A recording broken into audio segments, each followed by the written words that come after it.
Ah, ah. Good morning. Where am I? Good morning. Where am I? Am I dreaming this? Or am I really here? It's the Wake Up America show, and it's time to wake up America. I'm your host, and Canada, apparently. Bruce Burtwhistle's here. What's up, Bruce? Represent Canada. Blame Canada. Welcome to the Wake Up America show. It counts. North America, even South America. Did you guys see the news about Javier Milei passed his bases law yesterday? I have no idea what that means. But apparently it's a really good thing, and all my Argentina libertarian friends are really excited about it, so I'm excited for them. Yay, yay. Give them another round of applause. Wake up, AP. Come on, George Washington, don't let me down today. I'm drinking some revolutionary roast, but I haven't drank enough. Oh, God, now I have the power.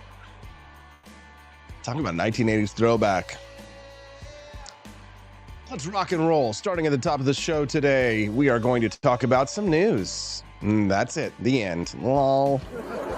I spent all morning, instead of preparing for the show, talking to Courtney Conover and my brother Justin about who knows what. How you know the deep state lies. Ex and Intel officials doubled down on signing, quote, patriotic letter against the Hunter Biden laptop. We're going to talk about that this morning.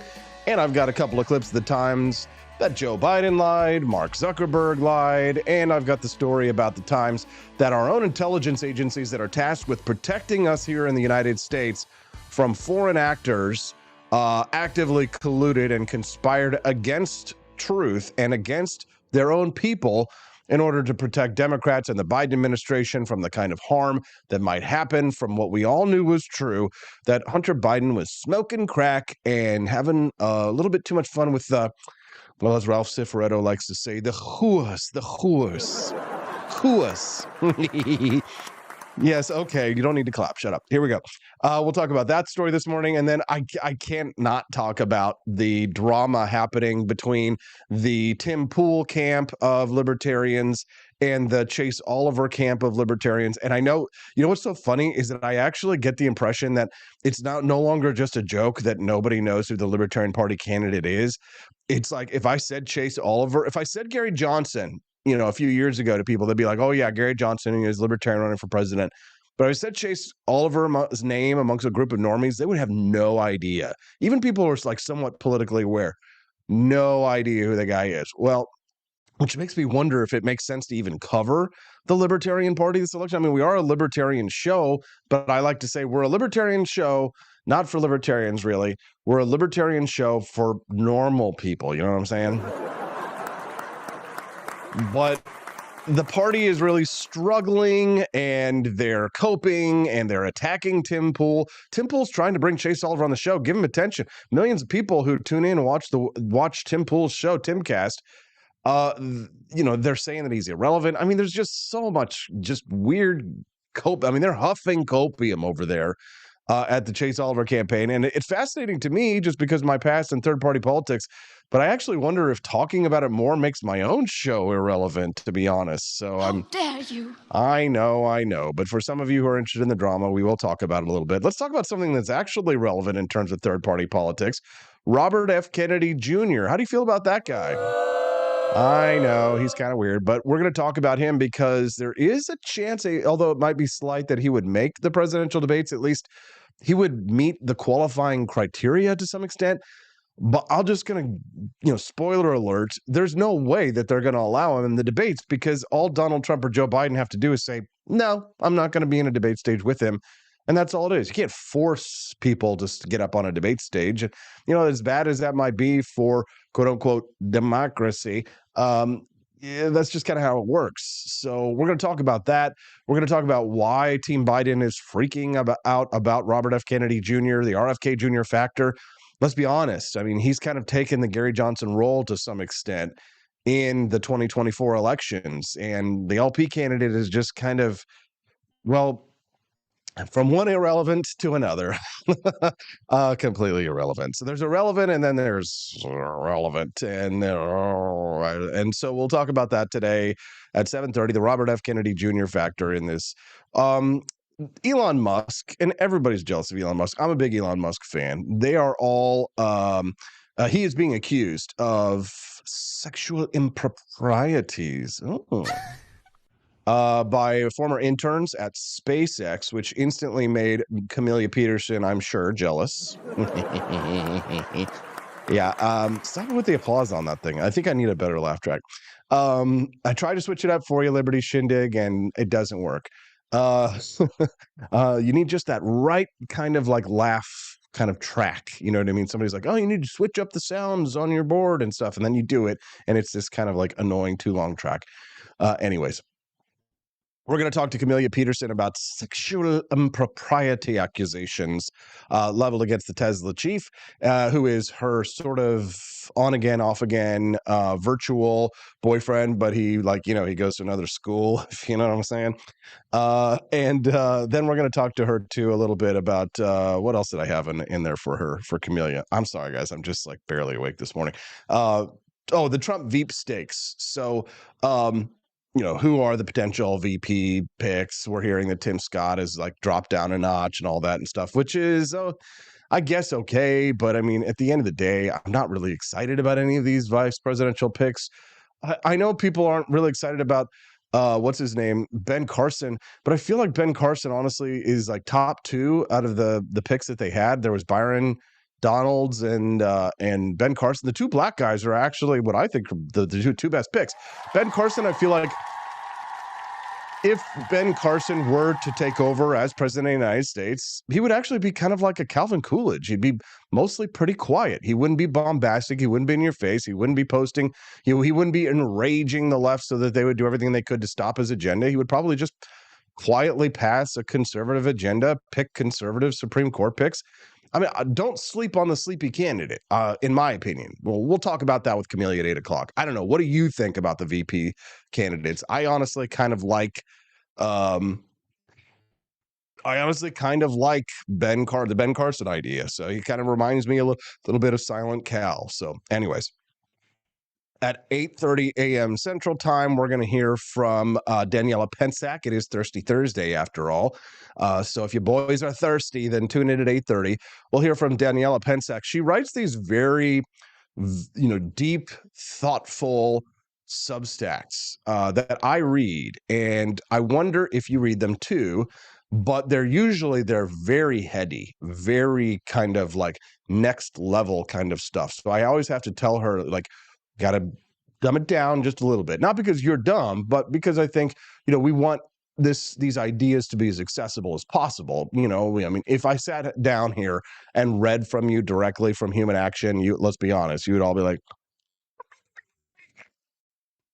right? We all would be like, well, we're already all barely awake right now this time in the morning. So pronatalism conference. Daniela Pensack wrote about it a couple of days ago on her Substack, talking a little bit about what is natalism. Natalism is, pro-birth, pro-baby, which I imagine most of us are. But she was talking a little bit about some of the challenges of pronatalism propaganda, which she thinks is struggling a bit. So she was talking a little bit about this conference, this Turning Point USA conference, and sort of like, the bastardization of the concepts of healthy breeding, right? Like essentially that like forcing women to like, go have babies and stuff like that is not necessarily maybe the right way to go about it, but like there's healthy ways to advocate for it. It's interesting. I found it interesting. I think it's good for her to share it with you. Plus, apparently the Pope said the bundle of sticks word that you're not supposed to say about gay people anymore, and she has something to say about that. So we'll hear from her at 8:30. That's Vidania. Cecilia H donated $10 already. What are you trying to unlock the bonus content? She says Dr. Ben Carson would be a good pick, but I'm not sure if my opinion really matters since Trump will pick who he wants. Your opinion matters, Cecilia, especially when it comes with a sweet $10. Can you bless me with something? Oh, God. Money-wise. Please. Can you suck it? What? If you'd like to see today's bonus content, then make sure that you get those Rumble Rant donations in today before the show is over. Yesterday, we almost didn't make it. It was like, whoa, God. Last second. No, God, Andy Opperman came in for the clutch. No. But by the end of the show, we almost didn't get to watch the mini documentary. And honestly, I don't want to make this like the reason not to do it, but I was kind of like almost ashamed. I was like, oh, am I a failure because we didn't raise enough money to unlock the bonus content? I just, you never want to have like that failure. When you have like a perfect record, it's like having a perfect batting record. You know what I mean? It's like we have for the last 3 months unlocked the bonus content every single time that it's been offered. And I want to see the bonus content. I want to see your responses to the bonus content because I know you love it. So get those Rumble Rant donations in, or what I think is the most fun thing to do, honestly, is to go to apforlibertyshop.com and buy some merch, especially because the 4th of July is coming. And we've got this hilarious shirt that says, I'm just here to bang with fireworks on it. Let's be real. You show up to the 4th of July party with an I'm just here to bang shirt and everybody's going to be laughing. You're going to be the coolest guy at the party. You meet a girl, you go home, you get married, you have a bunch of kids, and soon you're living like me. You got your smoking hot redheaded libertarian wifey, and soon, your smoking hot redheaded libertarian baby is coming on the way, right? So that's basically what happens if you were to buy I'm just here to bang shirt from AP for Liberty shop. But we've also got a lot of other cool stuff there as well. Okay. We're going to talk about all of that stuff this morning. Austin needs to just wake up. There's so much drama flying out there on the internet, and it's just, I don't know where to begin. I think we should just begin at the beginning. Why not start with something that's sure to cause drama? Lady MAGA. Have you ever heard of Lady MAGA? So this is I believe, transgender person. Well, it's at least a transvestite, right? So we're talking about a cross-dresser here who identifies with the MAGA movement. Yes. Why are you laughing? How dare you? We're talking about a Republican man in a dress, which I find quite funny. Lady MAGA USA, who is out there advocating for Donald Trump.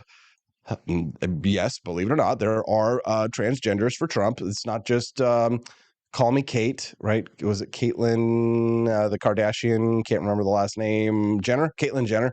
There we go. There is actually a sizable LGBT contingent who is in favor of Donald Trump. But this video just made me laugh so hard that I felt I needed to share it with you. Lady MAGA, just to show how inclusive we are, went to a pride rally and asked them about Palestine. And well, the results are what you might expect. Take a listen. And so I did a study abroad in the Middle East with Israel and Palestine. Would you say you're pro-Palestine or pro-Israel? Pro-Palestine. As a gay man, I would be punished and or put in prison or killed if I were openly gay in Palestine. How do you react to that? I didn't know that.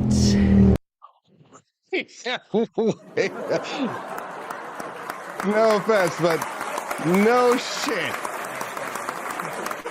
You didn't know that? You didn't know that? I support Palestine, and you didn't know that? So I love the look on Lady MAGA's face, who I have been told now reliably is a drag queen identified male. Thank you for the correction there. It is illegal to be gay in Palestine. You are punished by prison or death. Is Israel? No, Israel has gay pride. Israel is completely open to lesbian and gay people. Palestine puts them in prison or kills them. You weren't aware of that? I was not aware of that, no. So that does pose an interesting aspect. Yes, Have you does. seen the Queers for Palestine movement? It's a very common movement, but I don't see any Muslims for queer movements. Yes. That's where it gets gray, right? No, it's not gray. It's very not gray, to be quite honest. It's not gray at all. GF Johnson says, AP, you are not a failure. You're a leader in the freedom movement. Thank you, brother. Yes. Damn near 20 years.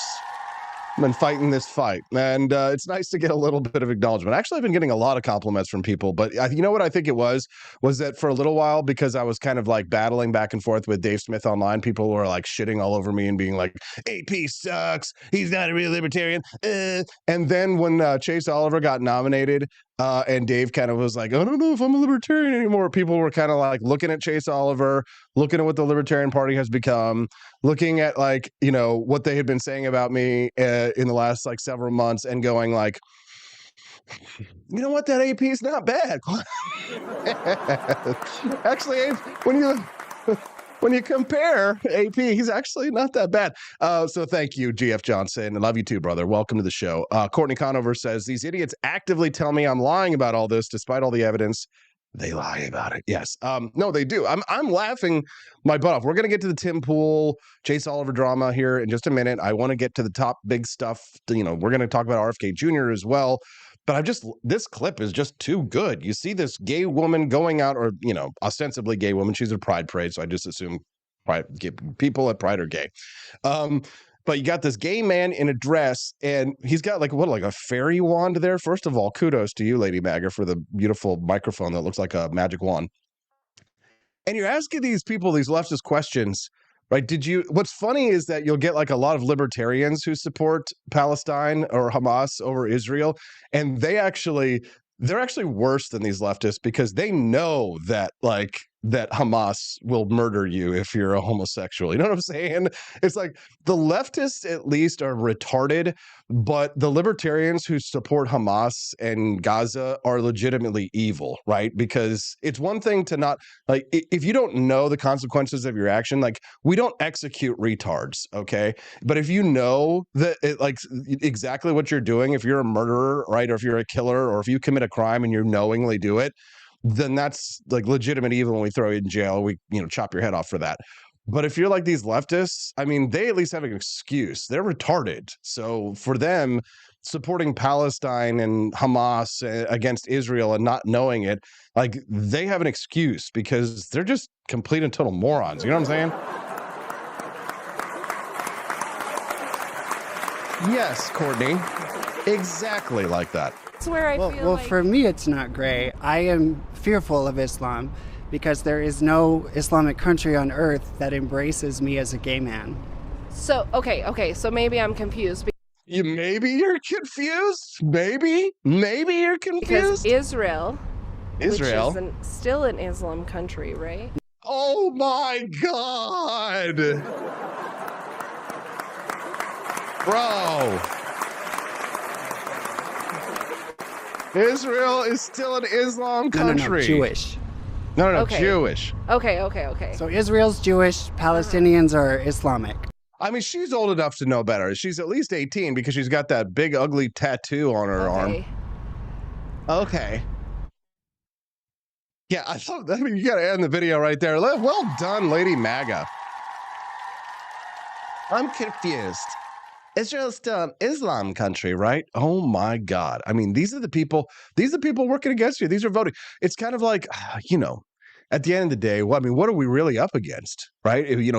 People like us who we've read the Constitution, right? We know what freedom means. We know the difference between positive rights and negative rights. We've done all of our homework on politics. This is the thing. This is why I say you have to get involved in politics, because the price of not getting involved in politics is being ruled by your inferiors. And if you allow this to go on, if you allow these people to continue to be on the march and to take over roles and positions of government, I mean, this is your classic Biden supporter right there. Completely retarded, obnoxiously ignorant. And I mean, in some sense, you're willfully ignorant, right? So, I mean, what do you think about this? I'd love to get your take. Send us a text at 573-319-1586. The text lines are open, and I'd love to hear from you. Again, at 573-319-1586. One more time for those in the back, 573-319-1586 is the text line. What did you guys think of Lady Maga? I think she did a great job there. Or he. I have to say he, right? Boy, it gets confusing these days. My whole thing is that, like, if somebody's a right winger, if somebody's like a Republican or a libertarian and they're LGBT or transvestite, transgender, whatever, because they respect my rights, I will respect them and offer them, to be called whatever they please. But if they're a leftist, if they're a communist, if they're a socialist, if they don't believe in my free speech to be able to do what they please, I will misgender them purposefully. Right? Because they don't believe in my freedom. They're aggressing upon me. So then I feel like it's legitimate to return fire in a sense. But it's like, Sarah Higdon, Lady Maga, LGBTs for Trump, right? Say like, que sera, sera, whatever shall be, will be. At least that's how I feel about it. I don't know. What about you? Some people think that that's vulgar. Some people think that that's crude. Some people think that's crass. But you know what? We're fighting against people like that.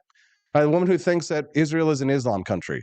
Okay, so I really don't have time for niceties for people that are hell-bent on my destruction and are incapable of a debate. I mean, you can't, how are you going to change somebody's like, how are you going to change somebody's mind? I mean, you're talking about somebody that's like an 83 IQ there, right? Like that's somebody like that. It's like, that's the cannon fodder, right? Those are the forces of darkness, right? Those are the poor idiots who got conscripted into the war, and you don't want to kill them, right? You don't want to have to go to war and fight against these kids who have no idea. It's not their fault, right? They're conscripts, but they're trying to take your rights all the same, right? They're trying to bayonet you all the same. What are you going to do? Nothing I can do about it. I can't change that fact, right? But they're my enemy. They're trying to kill me. They're trying to kill my family. They got to go. That's just what it is. That's just reality. But again, I'd love to hear your thoughts on this. 573-319-1586. All right, should we do the Tim Pool drama first, or should we get to the Joe Biden, Hunter Biden laptop stuff? You know what? I feel like we should probably give you a little bit of red meat before we move on to the completely esoteric sort of like insider infighting stuff. Ex-Intel officials doubled down on signing a patriotic letter against Hunter Biden laptop story. Woefully ignorant, they claim. Do you guys remember this exchange from the debates between Donald Trump and Joe Biden in 2020? Take a listen. 50 former national intelligence folks who said that what he's accusing me of is a Russian plant. They have said that this has all the five former heads of the CIA, both parties, say what he's saying is a bunch of garbage. This is classic Trump. We have 4 days left, and all of a sudden there's a laptop. There's overwhelming evidence that from the intelligence community that the Russians are engaged. I still think that the stories from the fall about your son Hunter were Russian. Get him, Deucey. At a smear campaign, like you said. Yes. I know you'd ask it. I have no response. It's another smear campaign. It's the last-ditch effort. Smear It's campaign. desperate campaign to smear me and my family. The vast majority of the intelligence people have come out and said there's no basis at all. Yeah, they knew that it was a lie. They knew that they were suppressing the truth because they knew that this could impact the outcome of the election. Remember the exit polls that were done in 2020 that showed that if people knew that the Hunter Biden laptop story was true, that it might have swung their vote. I mean, you have to understand that like independents, like centrist type people who kind of can go either way, right? Things like that can sway their votes, and it could have affected the outcome of the election. Here's how big tech handled it. The distribution on Facebook was decreased, but people were still allowed to share it. So you could still share it. You could still consume it. So when you say the distribution is decreased, it got shared. How does that work? It basically, the ranking in newsfeed was a little bit less. So fewer people saw it than would have otherwise. A little bit less. So the ranking in the newsfeed, so this is Mark Zuckerberg. If you're listening to the audio version of it later, I've pulled up an interview with Mark Zuckerberg and Joe Rogan, and they're talking about that Hunter Biden laptop story. They knew that it was real, but they deranked it anyway. This is why I don't spend a lot of time on Facebook, and I've pretty much almost entirely cut it out of my business strategy. It's not entirely out of my business strategy, but largely out of my business strategy.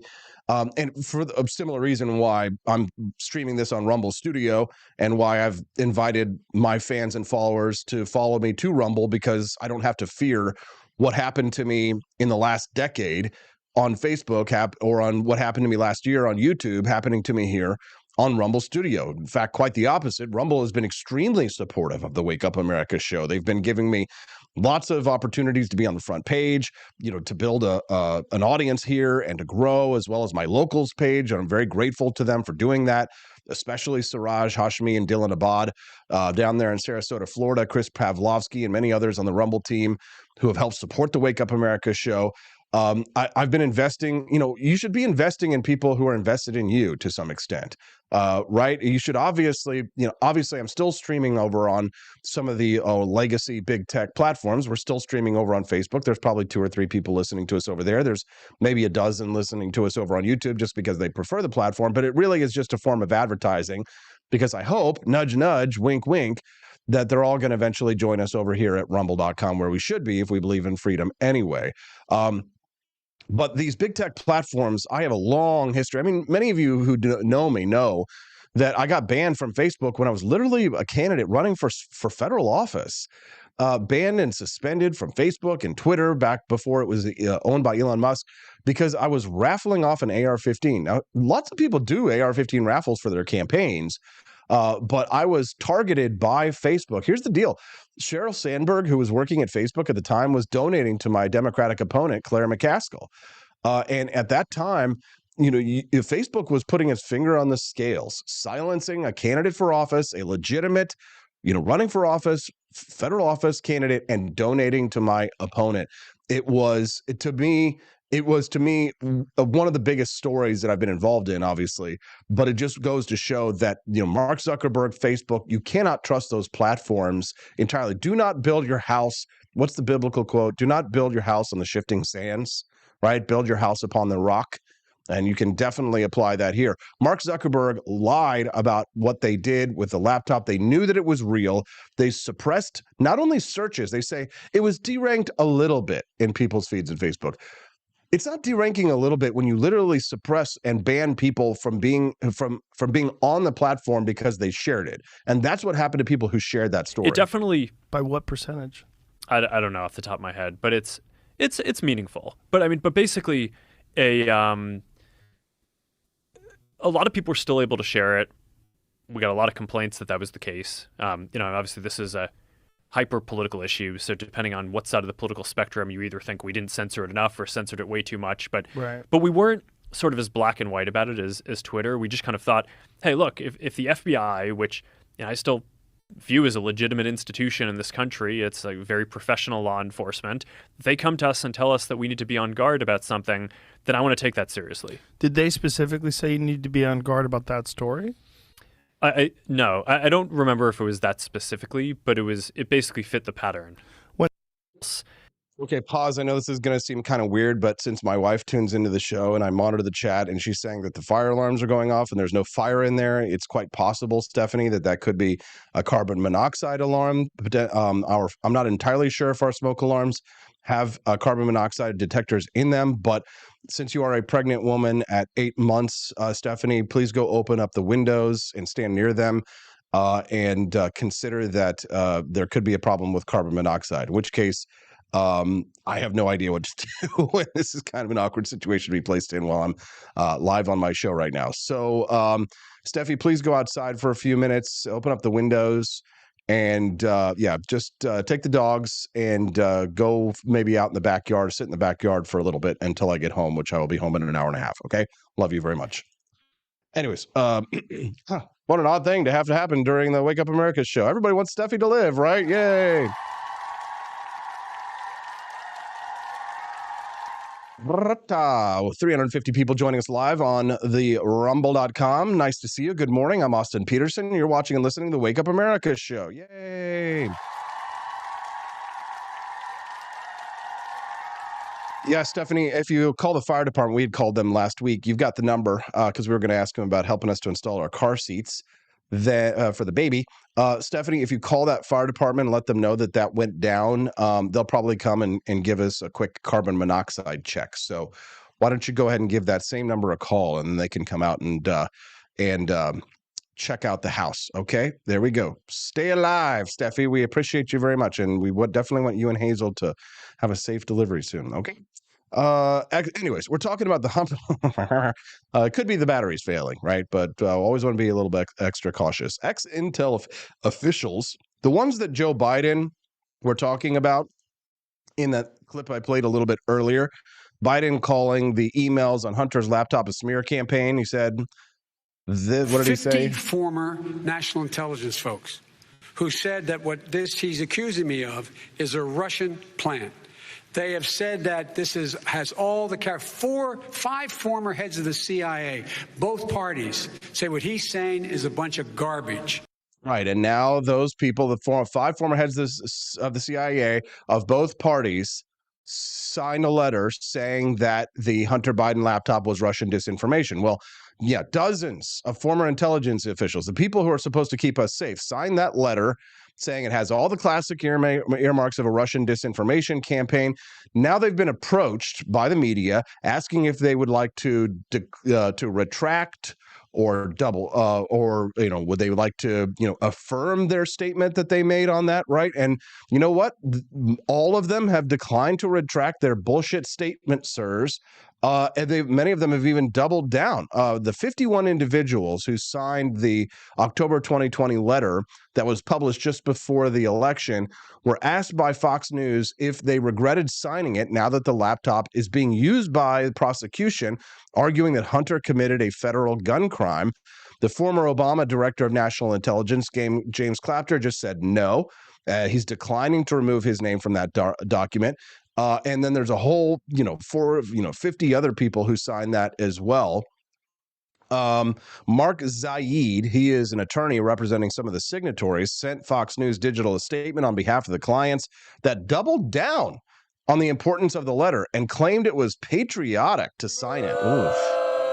Imagine calling that patriotic, right? There continues to be, by many, a calculated or woefully ignorant interpretation of the October 2020 letter signed by 51 former intelligence officials concerning Hunter Biden's laptop. Zaid, who once posted online that Trump's election was, quote, very scary, he said in the statement in response to Fox News asking whether or not these signatories would like to decline or would like to back off of the statements that they made that the Hunter Biden laptop story was Russian disinformation.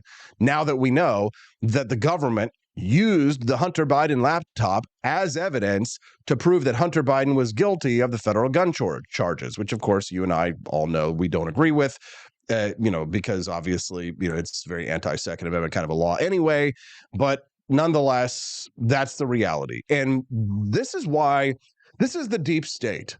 This is how you know that they're lying. This is how you know that the agencies of the bureaucracy of the federal government have been weaponized against the American people. This is how you know the CIA, the DIA, the DEA, the FBI, the USDA, for God's sakes, all of the agencies of the federal government have gone from protecting the interests of the American people to now serving the interests of the Democrat elite. Now, and I'll tell you, and many of the Republican elite who agree with the Democratic elite, of whom many signed on to that document as well. Remember, Joe Biden was talking about how there were members of the intelligence community who were members of both parties.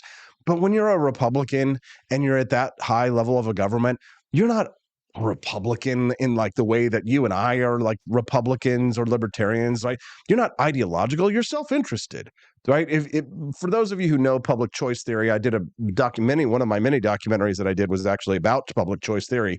These people they're not ideologues, right? They're not even patriots. It's bullshit to call them patriots, and for them to take that title, I think it's to me it's offensive for them to use that title, because all they are is just self-interested bureaucrats, the Democrats who, if they're any ideology other than just themselves, they're pro-Democrat, they're pro-Biden, they're for the Democrats because they know that the Democrats are the party of government. And that is why they work so hard to protect Democrats, because Democrats protect them and protect their jobs. Why is Donald Trump so hated and so despised by the bureaucracy of the federal? It's not because he has mean tweets. It's not because they think Trump Tower is tacky with the gold toilets and the marble. That's not it. Okay? They don't like Donald Trump because he is a threat to them and their jobs and their paycheck. Even if you don't think Donald Trump is a threat to the deep state, they don't like the rhetoric, because they know that people like Vivek Ramaswamy, who are behind Donald Trump, actually mean it. Can we get an amen? Can we get an amen for Vivek Ramaswamy? They know that for people like you and I, who, maybe you're voting for Trump, maybe you're not. I certainly am. But they know that people like you and I, we mean it when we say abolish the deep state. When we say afuera, we mean afuera. When we say viva la libertad, carajo, we mean viva la libertad, carajo.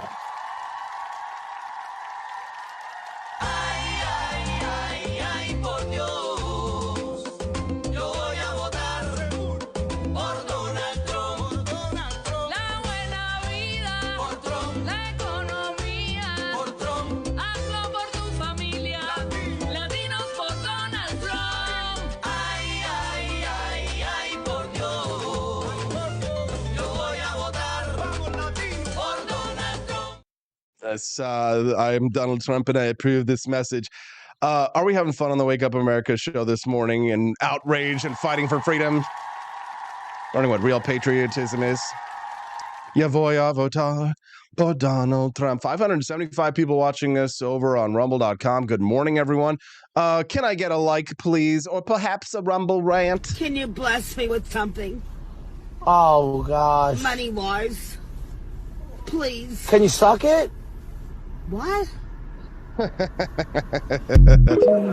to the Wake Up America show. I'm your host, Austin Peterson. We're glad to have you all here. I can imagine that for many of the hundreds of people tuning in live right now, rumble.com, that it's probably your first time here. And if you're saying, this is kind of weird, but I kind of like it, then make sure you click that follow button. We'd love to have you come back and be a regular guest on the Wake Up America show. So clicking that follow button, you'll be able to find us nice and easy tomorrow morning, because we do stream this show live every Monday through Friday from 7 to 9 a.m. Central Time. It's a 2-hour tour de force of economic freedom and personal liberty. Now, we're going to have a guest here in about 20 minutes. Camelia Peterson's going to join us live on the show, and she's going to talk to us a little bit about some of the accusations, the sexual accusations made against Elon Trump by former interns, which I can imagine made her totes jelly, and we're going to hear her take on that, as well as a few other things. We will get to the Robert F. Kennedy Jr. story here in just a few minutes, but before we do, I've got to cover just a little bit of drama, a little bit of infighting that's going on over in libertarian world. We are libertarians ourselves, after all, at least ideological libertarians. But here's the news. So Tim Pool, which most people know who he is, of Timcast, invited the Libertarian Party's presidential candidate onto the show, ostensibly to debate Jeremy Kauffman over the culture wars. And it's kind of this big story where Chase Oliver is supposed to show up, and Jeremy Kauffman, who is now what we call a libertarian for Trump, somebody kind of like myself, is supposed to be debating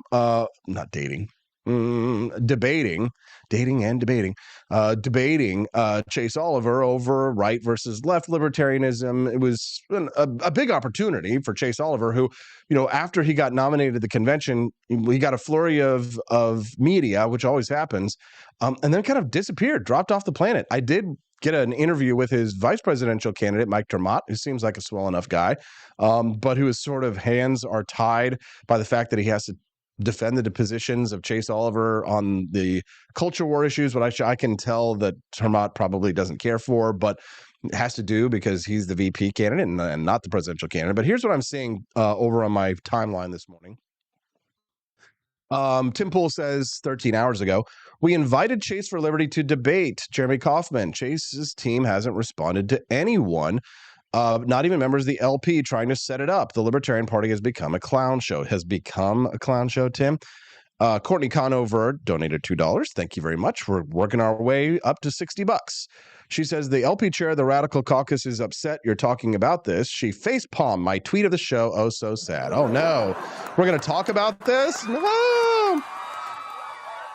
Yeah, I think Susan Hogarth, I've known Susan Hogarth for a long time, and I'm pretty sure that even when I was like in the LP and like doing lots of good things, I'm pretty sure Susan Hogarth never liked me anyway. But, I guess I'm a little bit too much of the normie libertarian normie. Just normie. Anyways, so Justin O'Donnell, which, has the whole anarcho-nihilist, which now really selling it there, kid, says that this is outrage porn. The concept that they invited him onto the show and that he's not responding and that the Libertarian Party is a joke, that's outrage porn? Maybe. This is outrage porn. When I saw Phil That Remains complaining about the lack of timely response, I DM'd him for details, got in touch with the campaign manager and confirmed receipt of the email, blah, blah, blah, blah, blah. Phil Labonte says, no one is lying. Neither he nor I saw your reply, and it's the day before the show. We've been chasing his clown ass for over a week. Haha. Okay. No need to clap. Just laugh. Anyway, so they're going back and forth. They're fighting. They're using very terrible expletives to attack one another. But what I thought was interesting was here you have Susan Hogarth, and she says, why would someone running an active campaign for president, is it active though? Is it all that active? It doesn't seem very active. She says, why would someone running an active campaign? Well, it's active in that it's filed federally, but not raising money or getting any attention or appearing on big shows. Why would someone running an active campaign for president stop and debate a hostile, bitter, and vulgar ex-libertarian about the quote better path forward for the LP in a venue with a hostile host? Well, my guess is that the reason why you would do something like that is to show that you actually have the cojones to be president of the United States. I mean, we're supposed to believe that Chase Oliver is too afraid to appear on this kind of a show with a big audience with people who are at least somewhat friendly to his ideas, but he won't do that, or he can't do that. But he can stand up to Joe Biden, or what if, I mean, and apparently they're not big fans of Israel, so Chase Oliver is going to stand up to Netanyahu. What a freaking retard. These idiots. Never going to happen. They're the biggest vaginas of all. The bigger vaginas somehow than Gary Johnson, even. Being libertarian, big libertarian Twitter account says, being unable to understand relevancy is a major weakness of people supporting the current LP candidate for president. Very true. Jonathan T. Casey says that the Chase campaign did respond. Okay, they did, they didn't, we don't know. Why would Chase go on an irrelevant podcast? Oh my God. To debate an irrelevant racist and homophobe. I mean, how dare you? I mean, is this Greta Thunberg talking here? I mean, what, an irrelevant? Okay.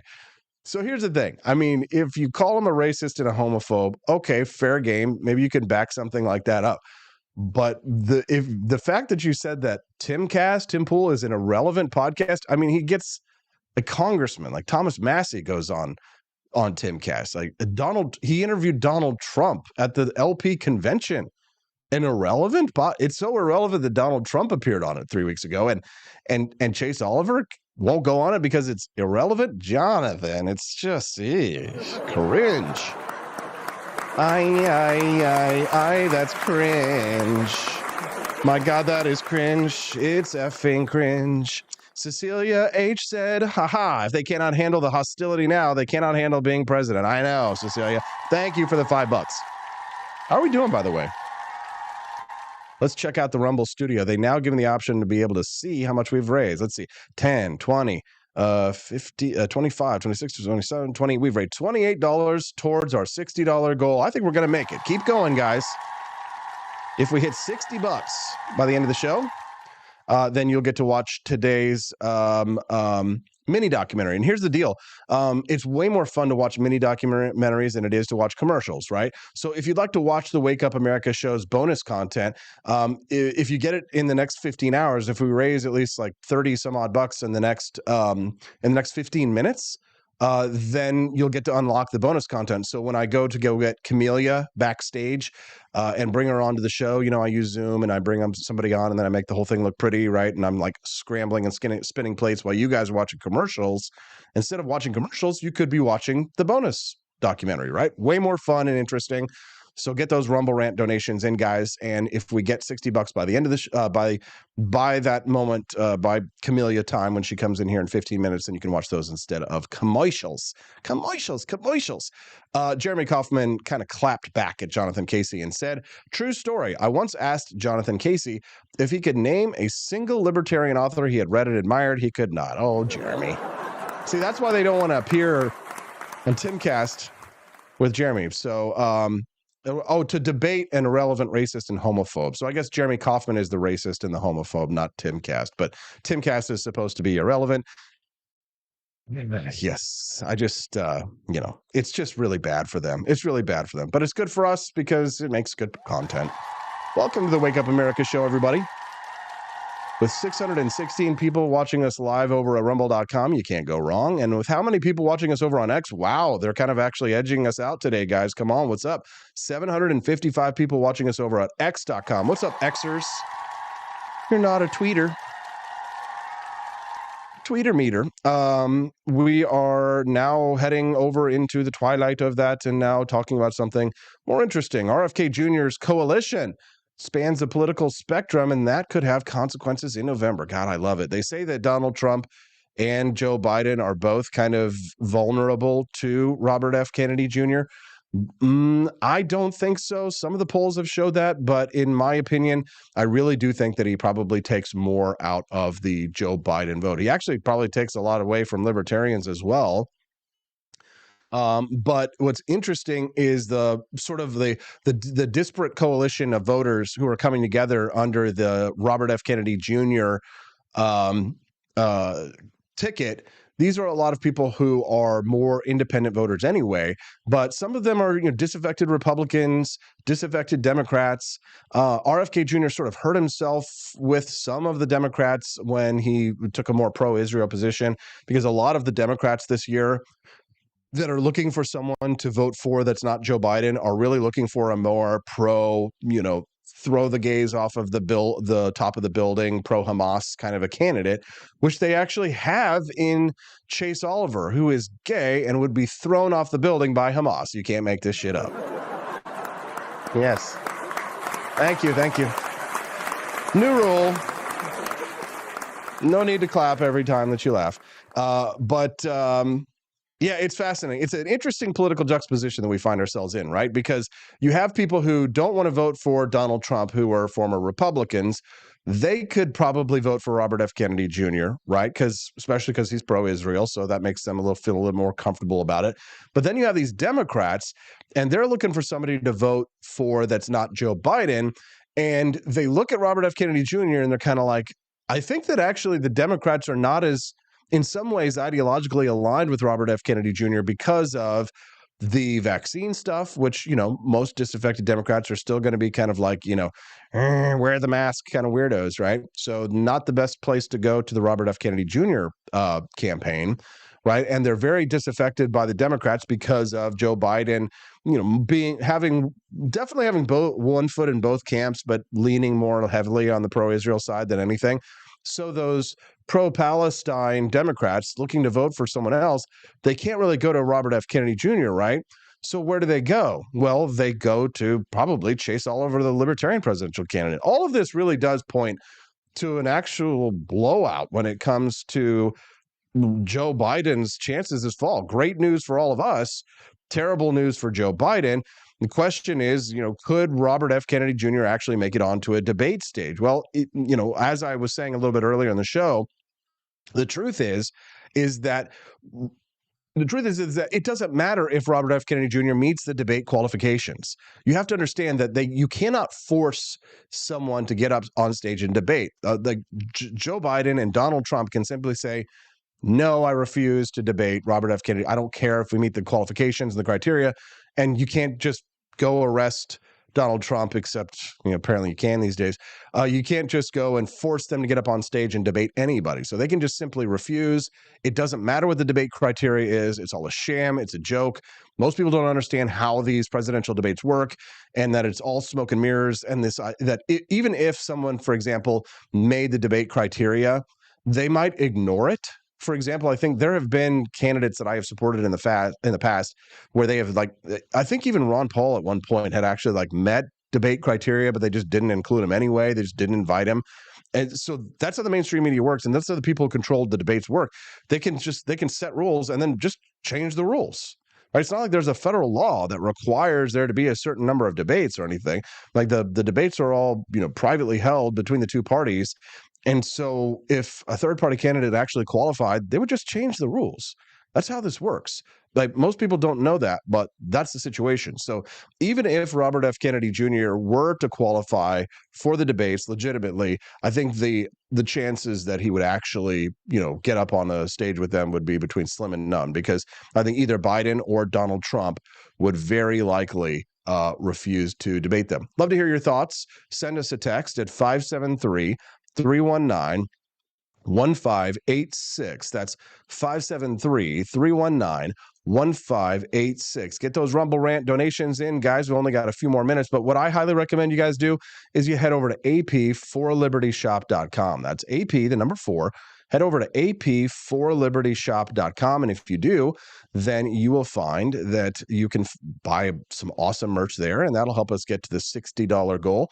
We'd love to be able to grow the Wake Up America show, and one of the ways that you can do that is by clicking like. If you support the Wake Up America show, clicking like and following our channel is a great way to do it. And I want to encourage my audience, especially if you're watching us on any of the other platforms, I would highly recommend you come and join us over here on Rumble, because this is where my community is. And I think that if you haven't already, you should make sure to download the Rumble app. And once you download the Rumble app, you should search for my channel and follow the channel directly on the app, because that's going to make sure that you get a notification every time that we go live. You should be able to see a link in the description or pinned in the live chat right now to help download the Rumble app on your phone. It's totally free, but sometimes people send me in texts showing that they're watching it up on a big screen. And if you'd prefer to watch the Wake Up America show on the big screen, we do stream in full high definition. So it's available to watch on Apple TV, Android TV, Fire TV, Roku, LG, and Samsung TVs. All you need to do is search for Rumble on any of those apps. So click the link in the description, pinned in the live chat, download the Rumble app on your phone, follow the Wake Up America show. That's AP for Liberty on Rumble if you're looking for us, and make sure you click that follow button there. That way you'll get the notifications when we go live. Great way to support the show and to support free speech, right? Right. Great. Thank you very much to Rumble Studio for making that live read possible as well. We appreciate you very much. All right, it's 7:55. What does that mean? That means it's time to talk to CJ Camellia about Elon Musk's sexy times. When we get back on the Wake Up America show. Don't go away. We'll be right back at wakeupamericashow.com.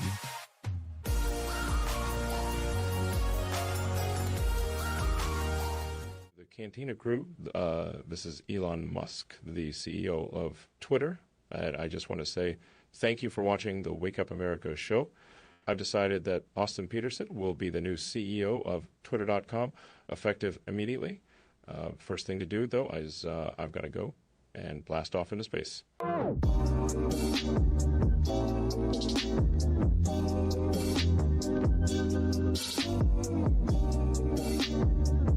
If there wasn't going to be somebody who was a fiery champion of liberty, somebody who would get out there and who would be aggressive, and if they wouldn't do it with more fire or passion than I had, then I would go and I would fight this battle for us.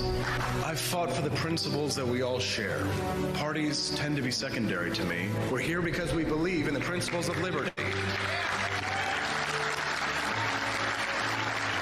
I am not a perfect messenger, but I think I'm a damn good one. This is a replica of our first president's flintlock pistol. You have my full support, my respect, and my gun.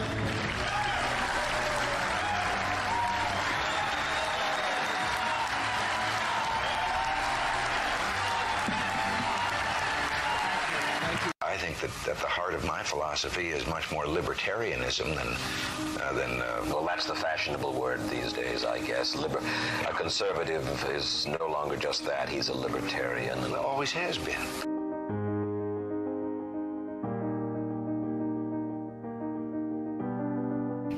Yet any time you and I question the schemes of the do-gooders, we're denounced as being against their humanitarian goals. They say we're always against things, we're never for anything.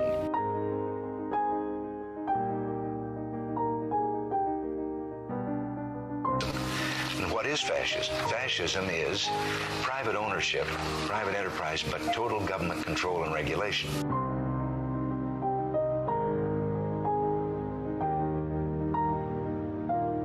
Well, the trouble with our liberal friends is not that they're ignorant. It's just that they know so much that isn't so.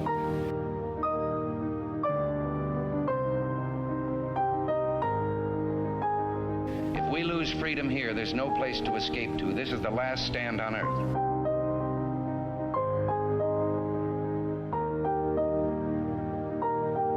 This is the issue of this election. Whether we believe in our capacity for self-government or whether we abandon the American Revolution and confess that a little intellectual elite in a far distant capital can plan our lives for us better than we can plan them ourselves.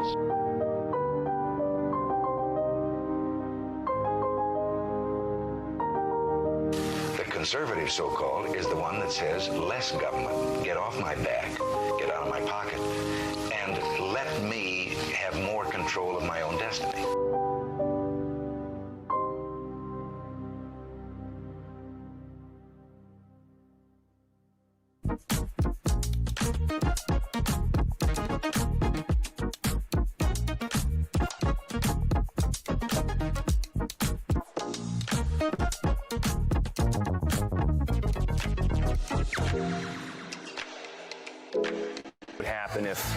had to pick up the phone, call 911 for one of my family members or one of my neighbors, what would I do if no one was on the other end to respond? What if there was no 911? You can be a part of the solution. Anybody can be a firefighter. Male, female, younger, older. We have school teachers. We have leaders in business. Is me, you, anyone that wants to be. There is no typical firefighter. Do you hate the deep state? Do you reject the Antichrist in all his ways? Do you believe that aliens controlled LBJ to assassinate John F. Kennedy? Did you know that the shot can put chemicals in you that will make you more sensitive to 5G? Do you love America? Do you want more freedom? Do you like smoking hot redheaded libertarians? Then the AP for Liberty shop is for you! Check out all the awesome new merch and have a happy new year! Fight the deep state, reject the Antichrist! Visit AP for Liberty shop and get your patriotic merchandise now, or the deep state wins!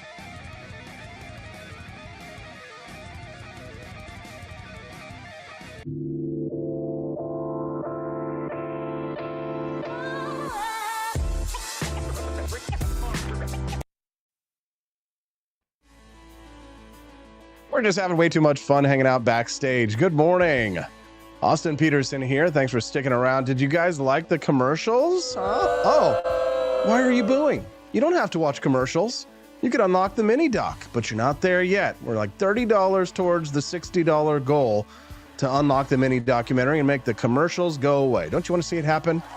I know you do. Thanks so much for sticking around and tuning in. Just for a quick little update, I know that those who were concerned, Stephanie and the dogs are safe. They went outside, they opened up the windows. The sheriff is at my house and the fire department is on the way. Apparently the smoke detectors went off because they're all wired together. And so when one goes off, they all go off. And so the story is that it could be carbon monoxide, which is kind of scary, obviously. But she's okay. She's outside. The fire department's on the way. They're going to check it out just to confirm yay or nay. We'll figure out what's going on. And don't worry, her, the puppies, and little baby Hazel are going to be just fine because we're not going back in that house until we figure out what's happening. All right. Let's talk about the news. 702 people watching, and they don't want to hear about what's happening with the Peterson house and carbon monoxide. They want to hear what's happening with the Peterson house in Southwest Missouri. Not that Peterson, that Peterson. Camellia Peterson. What's up, CJ? Good morning. I missed what happened, I guess, right before I came on with your house and Stephanie. And that's scary though. And I'm not going to lie, like a really inappropriate joke about gas popped into my head. Sorry. Well, just say the joke. Go there. I just wonder who's trying to gas the Jew in your house. Oh no! No, God, please. Somebody's trying to gas my Jewish wife and daughter. Yeah, carbon monoxide. Yeah, it's weird that you bring that up because I actually was just watching a documentary the other day, and the Nazis were like, "We need something faster. The carbon monoxide doesn't kill them fast enough." So that's why they invented Zyklon B. And IG Farben sold it to the Nazis, which is interesting because IG Farben is now IBM Computers. Interesting. We have ways of making you talk.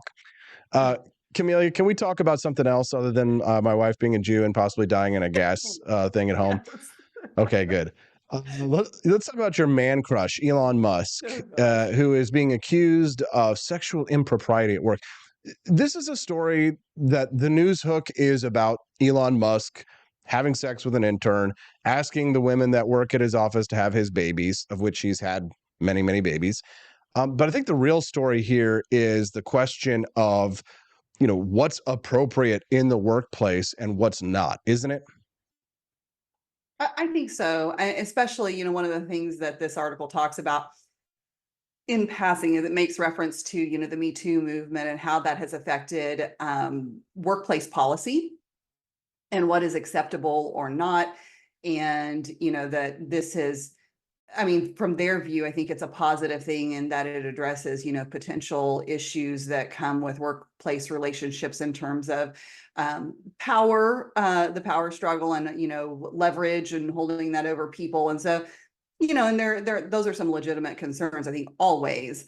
But like everything else, when you try to control all of the minutiae of people's lives, it ends up, you end up with unintended consequences. For sure. And, we're big Elon fans over here. So, not just because we're Elon fans, but also because we're, more socially acceptable. Things like he had sex with an intern or asked a woman at his office to have his babies isn't the type of thing that offends me. But in the modern context, in the modern workplace, I mean, this is the kind of stuff that gets people fired. This is the kind of stuff that gets people canceled. And in some cases, this is the kind of thing that sends some men to jail. Sure. And the thing is, he's such a target for it, right? I mean, he is arguably the most powerful man in the world in many ways. And so I think that I'm the most influential, I would say for sure. But that makes him such a target that they said they talked to like 4 dozen people, something like that. They talked to a lot of people trying to dig up all of this dirt on him. And you've got friends of these people who work there and family members and friends of friends. And of course, everybody wants to, have their say in a juicy story like this. It's journalistic voyeurism, right?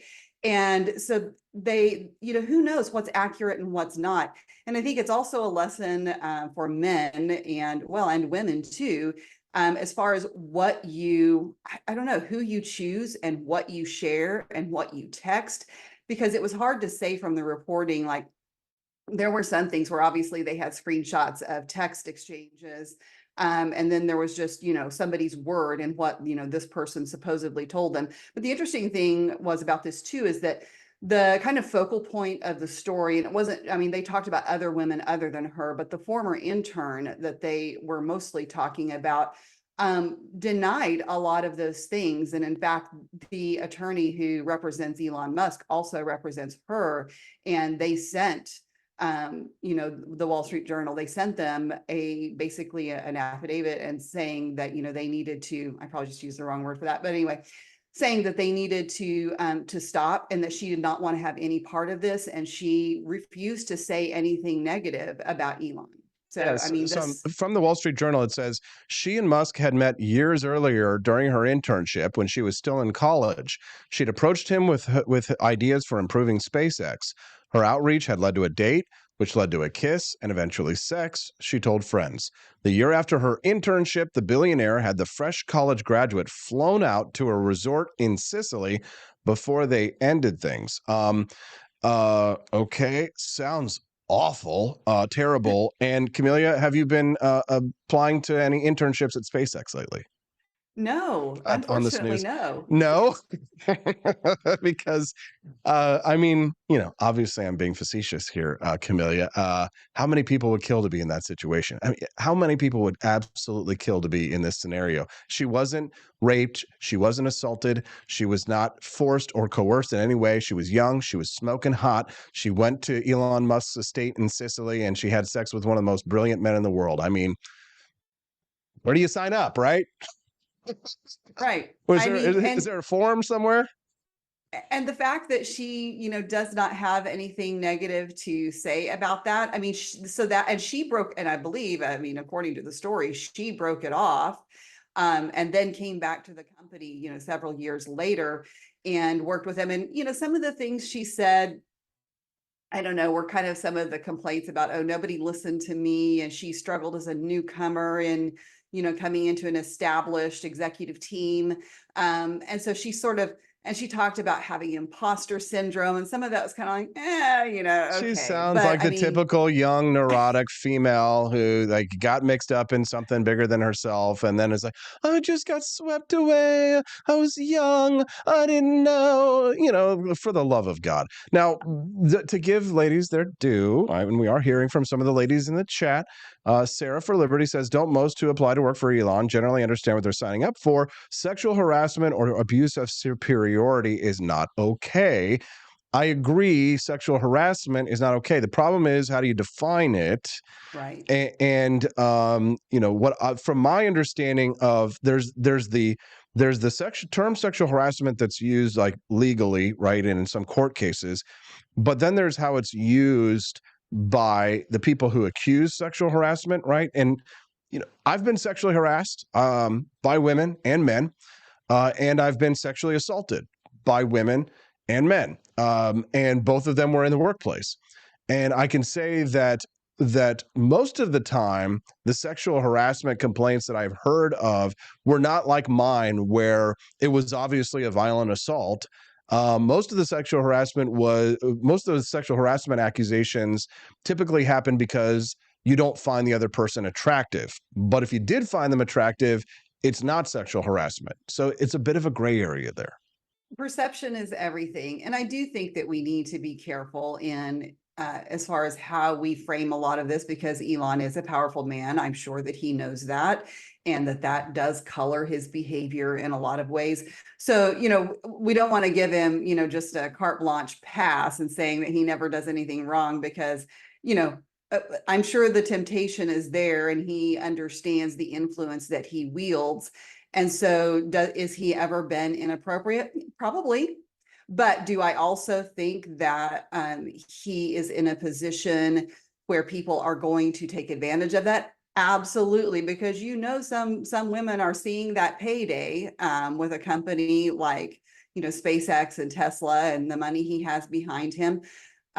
So I mean, I do think that we have to look at it in a balanced way, but it's just not all one or the other. Well, I'll tell you this. I think one of the bigger conversations that could come out of this, Camellia, and that we should be having as a discussion is that I really think that women are sort of painting themselves into a corner when it comes to their opportunities to be able to meet men. And the reason I say that is because take the gym behavior, for example. You've seen all of these videos coming out of women who are accusing men of harassment in the gym just for looking at them while they're recording themselves, right, in the gym. And obviously, many of them are just looking for attention or trying to bait, right? Maybe some men are harassing in the gym. It does happen. So a lot of men, what we're hearing now is a lot of complaints about women is that they don't, men don't approach them in the gym anymore. And that's a little bit of a different situation from the workplace, right? And I can understand if somebody's in the workplace and they don't want to meet anybody. Certainly, most of the time when I was in a workplace, I didn't want to meet people and date people that I worked with. And I think the very few times when I did do something like that, it never worked out very well. It was always a difficult situation. But if women actually want to meet a good man, meeting a man in a workplace, you have similar interests. Oh, wow, he has a job too. He actually has a career, right? He's not unemployed. He makes decent money. We're in the same field. It used to be commonly understood that you would actually meet for a while. You would meet a person, a potential romantic partner in the workplace, and stories like these and HR being dominated entirely by the gynocracy, right, where all of the HR directors at these institutions are neurotic females, makes it so that it's impossible now for you even to meet a decent partner at your workplace. What's wrong with dating your boss? I mean, what's wrong with dating someone who is at your workplace? I understand the concept of power differentials, but I mean, we didn't used to think this way. We used to kind of understand it's like, this is a great place to meet someone who shares similar interests and who actually is gainfully employed. You know what I'm saying? Sure. I do think, that there, regardless, there are always issues with, say, a romantic relationship with a supervisor or a manager, just because there will be a natural tendency, no matter how much integrity a person has, there will be a tendency to show favoritism to that person. And I think that in many ways, I mean, a person who has, I mean, I think that is not a good thing in the workplace. Why not? Why not? Yeah. Well, we either believe that you should work and be rewarded on your merit or not. So I mean, you can believe that all day long. You can believe that all day long, but I have never found that to be the case. Almost never have I ever been in a workplace and the person who is like the most talented, the most skilled makes it to the top. It does happen, but it's rare. Sure. And I don't disagree with that. And the reality does not meet the ideal, right? But I think we need to keep that ideal in mind as the goal. Otherwise, we'll just go further the opposite way and down the wrong path. But but you also don't want stories about people sleeping their way to the top. Like nobody likes that either, right? So I think that there are some common sense measures that probably are need to be in place just because it's good policy. There's lots of stories, when people who meet at work and they discover that they are attracted to each other and they develop that relationship, one person has to choose, to move their position or to change jobs. And is that, fair either? Maybe not, but it's trade-offs. I know, but I'm getting to the point where like for a while I felt like I was kind of like hostile to the fairer sex in some ways because of like the absolute state of delusion that many of you are residing in at this point. Now I'm actually starting to feel sorry for you all because I'm feeling bad for because now I'm seeing all of these like older women who are many of them barren, right, childless, single, and alone. And you've put yourselves, many of you, not all of you, into a corner with the situation where you can't meet someone at the gym, right? The Me Too movement has stopped you meeting someone at work, right? You can't meet. There are so many places you don't want to get approached in public. Like I saw this TikTok where this chick was screaming the other day at this guy who approached her in a parking lot. And she's like, you never approach somebody in a parking lot. Turns out that he was saying that like she had left her keys or something in there and he was following her to like help give her keys because she wouldn't get her car. She thought that he was approaching to like hit on her or something like that. So now like you're literally all you ladies have now is dating apps. Like it's a nightmare on there. And like the number of potential like suitors is just getting smaller and smaller. The places where you can meet men is getting smaller and smaller and smaller. And you all are policing men's sexuality. Women have always policed other women's sexuality. Right, because you're a slut, you're a whore, don't dress like that. Don't date a woman who's 20 years younger than you, even though every biological instinct tells you to be attracted to women who are younger than you, right? And now you're policing men's sexuality, and you're policing in the place where like men are supposed to be men can't be men anymore. Oh, we've got to feminize it. Oh, put Harry Styles in a dress, etc.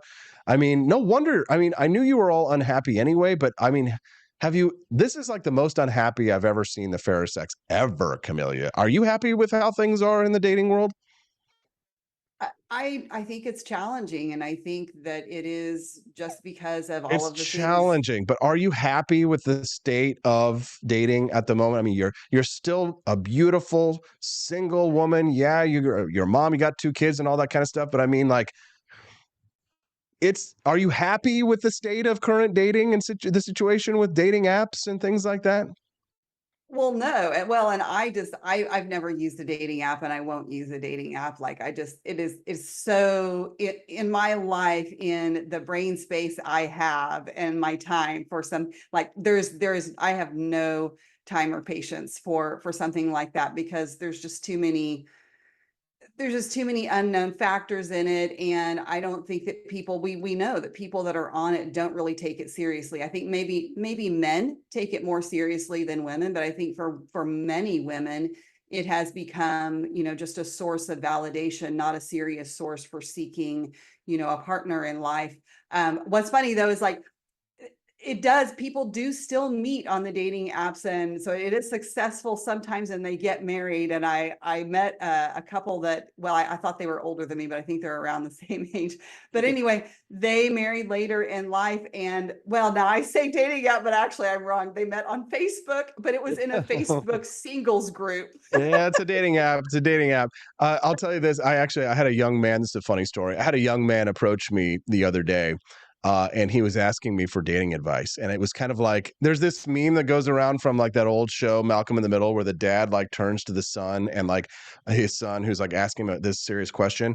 And everything goes dark. And the dad just like turns at him and is like, this is the forbidden knowledge. And once you learn this knowledge, you can never go back. Are you sure that you're ready for this knowledge?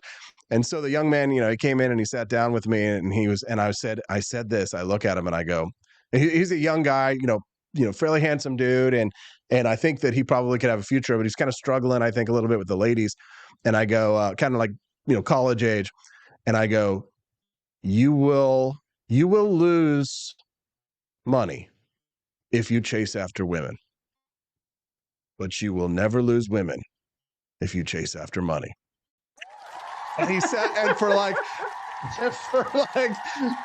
5 seconds, he repeated it to me. He like paused for a second, and then it was like the light turned on in his eyes. He goes, you will lose money chasing after women, but you will never lose women chasing out. He goes, that's brilliant. And I could see, like, when he left, like 15 minutes later, after I imparted as much of my lifetime of wisdom on him, he left. I could tell that he was now based and very red-pilled. Very red-pilled. But it was just, basically work on himself. But the situation is this. Right. I mean, would you date somebody that you worked with, Camellia? I mean, probably. I don't know. A boss? Maybe If it was Elon Musk? Maybe.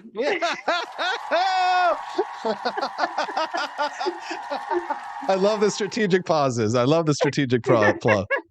The thing though with the young man, I think the advice you gave him is good, just because he needs to know. I think this is the thing that men and women both struggle with, but it's kind of this idea of not forcing things too, right? Yeah. Do the things that you need to do in life to better yourself and make sure that your position in life is secure as you can make it. And, put yourself out there, but also, let things happen, naturally to a certain extent too. It's like you have to have a balance between the two. But if you're so hyper focused on, I've got to find someone, I've got to find someone, I've got to find someone, that's where you're going to start having problems. I see there is a lot of coping going on over in the Rumble chat this morning. Good morning, ladies. How are you doing? They're having a session. They're passing around the copium, and they're all taking a big fat huff. No. I won't call them out by names, but they're saying things like, men just don't want to date a woman who's smarter than them. That's the problem, is that we're too smart, and men want to date a woman that is dumber, which is the biggest cope I've ever seen. What's that meme about something about men like the dumb girls and men like the pretty girls? Like, what do the smart girls get? Cats. Something like that. Yeah, no, I think that the situation is it's always about women's choices. Women are the gatekeepers to sex. Men are the gatekeepers to relationships. And so we both have, different types of power in a relationship. Men will be the ones who will decide whether or not we will be in a committed monogamous relationship. You can't force a man to make that decision. Women will be the ones to decide when sex will be engaged in that relationship. So there's power there. So whenever a woman is talking about, oh, he had more power over me and he was my boss and all that stuff, it's like, you are the gatekeeper to sex. Unless he assaulted you in that situation, you were the one who decided. You made that decision. It's another reason why I have my position being pro-life on when it comes to abortion, because again, it is entirely upon you, the reproductive process, your decision. Unless, of course, you are being forcibly coerced against your will to make that decision. That's a completely different, separate matter here. But the idea that a man doesn't want to be with a woman who's smarter than him, again, that's cope. That's cope, right? Men have no problem being with women who are smarter than us. It's not a question of like but the thing is like, what do you do with your intelligence, right? If you are smarter than him, are you lording it over him, right? Are you harassing him, right? Are you constantly like, the problem is that, like, especially with highly intelligent people, is that they also tend to be highly cynical. Right? They tend to be highly negative. And listen, no man wants to be with a bitch. All right. You can be intelligent and be nice, but most of the time, people who say that they're intelligent are bitches, right? And that's probably why nobody wants to be with you, is because you're not nice. You're not friendly, and nobody wants to be around you. So you're intelligent, but you're alone because you're a bitch, not because you're too intelligent. There are plenty of intelligent women. Look, Camellia, you and I, we love each. You're smarter than I. You're a smarter person than I am, Camellia. No way. I genuinely, I love being around Camellia because Camellia is at least 2 to 3 to maybe 10 IQ points smarter than I am. I love being around Camellia because she's not a bitch, right? And that's the difference. And until ladies can understand the difference between intelligence and being a bitch, you will be alone. You'll be with cats. Am I wrong? I think that's fair. And I would say, in defense of the ladies in the chat, because I'm not seeing it. So that, I do think your audience tends to be made up of people who do a lot more, deep thinking, and they are a little more intellectual on, especially the women. But you're absolutely right. Like if you're smart and you know it and you act like it, you're going to have more trouble if you don't have any humility at all about your intelligence. If you always think that you're the smartest person in the room, And if you're so you're gonna smart, have trouble. shouldn't you be smart enough to figure out how to get a man? Oh boy. What? Yeah, Oh, well, you're so smart, but you can't figure out how to find a partner. And I do think that there are men who are intimidated by intelligent women, Sure. right? Because they don't know how to converse with them, or they make assumptions about what they think those women's expectations are, right? I mean, because I don't want somebody who Insecurity. is Oh yes, insecurity. Absolutely. sure. I don't want somebody who is as smart as I am in the same ways, or like I'm not necessarily looking for somebody who has all of the same, likes as I do, or interests in like I think that you and I are intelligent in different ways. I think that there's a factor there as well. But there's women do have to remember that it is how they present themselves as well. And if you conduct yourself in that you always have all of the answers, nobody, like not even just men, but like nobody wants to be around somebody like that. It's true. Absolutely. Nobody likes to know it all. They much prefer to be around somebody who's a lot more humble and decent. But, for me, when it comes to like my decision, like the people that I always surround myself with are always smarter than I am. I prefer to be the dumbest guy in the room. It's like Stephanie, when she got to meet all of my groomsmen, for example, she was just shocked at Vince, who is a rocket scientist / patent attorney, Mark Maranta, whose IQ is off the charts, and then all Joe Trotter, for example, and all of these people. But it's a wise person knows how the limits of their intelligence. Yes. Right. But I think people who think that they're smart and that the problem is that the reason why they're alone and they can't get with somebody is because they're too smart might not be as smart as they think they are. Camellia, what should I ask Daniela Pensack about the Natalist Conference? I'm so fascinated to hear what she has to say about this and what the conference, kind of the thrust of the conference was. But I've been thinking about this lately because you see, and this kind of, feeds into, the conversation about Elon Musk too, because he's talked a lot about the birth rate problem, and, he's doing his best to repopulate the world with high IQ people. But I am more and more convinced that anything that we try to do that is intentionally manipulating or trying to compensate for the birth rate problem is probably a bad idea. I don't know that there's anything that we can do. I don't know that there's anything that we should do. On the right, there are a lot of people who are talking about different government interventions as far as incentivizing people to have babies, whether it's through tax credits or it's through, whatever, financial incentive they want to put out there. And the thing is like other countries have tried to do this and it never works. People don't sit around and think, oh, I'm only going to have a baby if the government sends me, $500 or whatever, whatever it is. So I think that we need to let nature take its course and adapt as we go. And was it you were the one who tweeted in the last couple of days about letting your enemies yeah there's still I'm still getting a lot of tweets and retweets on that one, which is that I said because there was a meme that somebody posted about this girl who was talking about how she's never thought that it would be hold on, I actually have the meme here. She real never quick. thought children would add anything positive to whatever it was I've she was never been doing. in a situation where I thought kids would make this more enjoyable. And she's like all tatted up and she's sitting next to a pool. Hold on, I'm pulling up the meme up actually right now. This is a great segue for me to get to Daniela, by the way. But we are going to have commercials because we haven't raised the $60 yet. We're only halfway there. So get those Rumble Rant donations in. She says, I've never been in a situation where I thought kids would make this more enjoyable. And she's got all the ugly tattoos over her body and stuff. And she's sitting there alone with a drink. And Rachel Goldsmith said, this is disgusting hedonist propaganda. This is the fall of Rome. And I posted, I can only be so outraged at my enemies voluntarily removing themselves from the gene pool. You know what I'm saying? Right. I mean, that's why I think we need to just let nature take its course, and we will adapt. And this is survival of the fittest of the species, right? Exactly. There's all this hatred for social Natural Darwinism. selection. Exactly. There's all this hatred for natural selection, but quite frankly, I think it can be a good thing.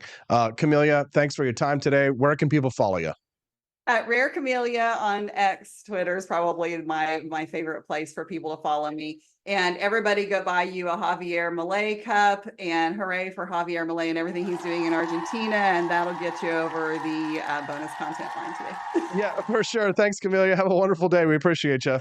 Have a great day, everyone. Thanks, guys. We appreciate it. Give Camellia a round of applause. Yes. All right. Well, before we get to Daniela Pensac, before we solve the problems of natalism and the big conference about advancing the human race by having as many babies as possible, which I think you all know I am definitely forward to thinking about my baby, thinking about my future. Just a real quick update. The wife is fine. There's no carbon monoxide. The fire department checked it out, and it was just a battery that was dying that was sending off all of the smoke alarms in the house. We just need to change all the batteries in the house and make sure that it's connected to the fire department so that they'll get an alarm whenever this happens. So everything's fine. Everything's safe for now. But what about my financial future? My wife and I, Stephanie, and she's Jewish. She loves the gold, and she came with a big bag of gold. But we could always use a little bit more. That's why our friends over at Preserve Gold are here to help you get like me. Don't you want to have a beautiful, smoking hot, redheaded libertarian wife, have a beautiful baby, and have your future secured? Get yourself a bag of gold at Preserve Gold by texting the word liberty to 50505. They've got silver too. Kermode Bear actually went and bought some silver from them, I heard, and they got him an account credit for it as well. So I know many of you are saying to yourself, Austin, I'm not like some awesome podcaster and making all these Rumble rants and mini documentary monies. I'm not going to be able to afford to buy gold. I totally get it. I understand. That's why silver is there. It's also a great hedge against inflation, a great way to ensure that you leave a little something for your sweet, smoking hot, redheaded libertarian babies when they're finally born one day. So think about the future. Think about Preserve Gold. Text the word liberty to 50505. That's liberty. Text the word liberty right now on your mobile phone to 50505. Say, tell me about how to invest in gold and silver. I love gold, right? Get out your gold members. Click that button on the phone. Text the word liberty to 50505. How do you like it when I write these commercials right there on the spot? Pretty good improv, eh? Text the word liberty to 50505, and we'll be right back with Daniela Pensac. Enjoy the commercials, Mr. and Mrs. I don't want to watch the bonus content documentaries anymore because I don't want to do Rumble rants or go to apforlibertyshop.com. Enjoy your commercials on the Wake Up America Show. We'll be right back with Daniela Pensac at wakeupAmericaShow.com.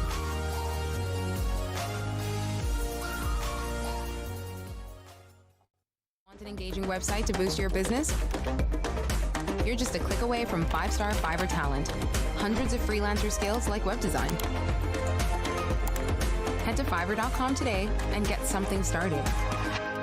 American conservatism is distinct, like America is distinct from the United Kingdom. American conservatism's roots comes out of the Wild West, out of pioneerism. The difference between American conservatives and European conservatives is that Americans are cowboys. We are that God, guns, gold, and girls. It's wild here, and we should stay that way.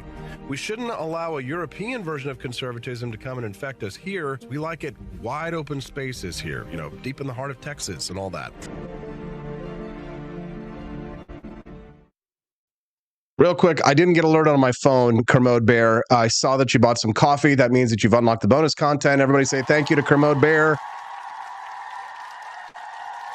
Enjoy the bonus content. We'll be right back with Daniela Pensack.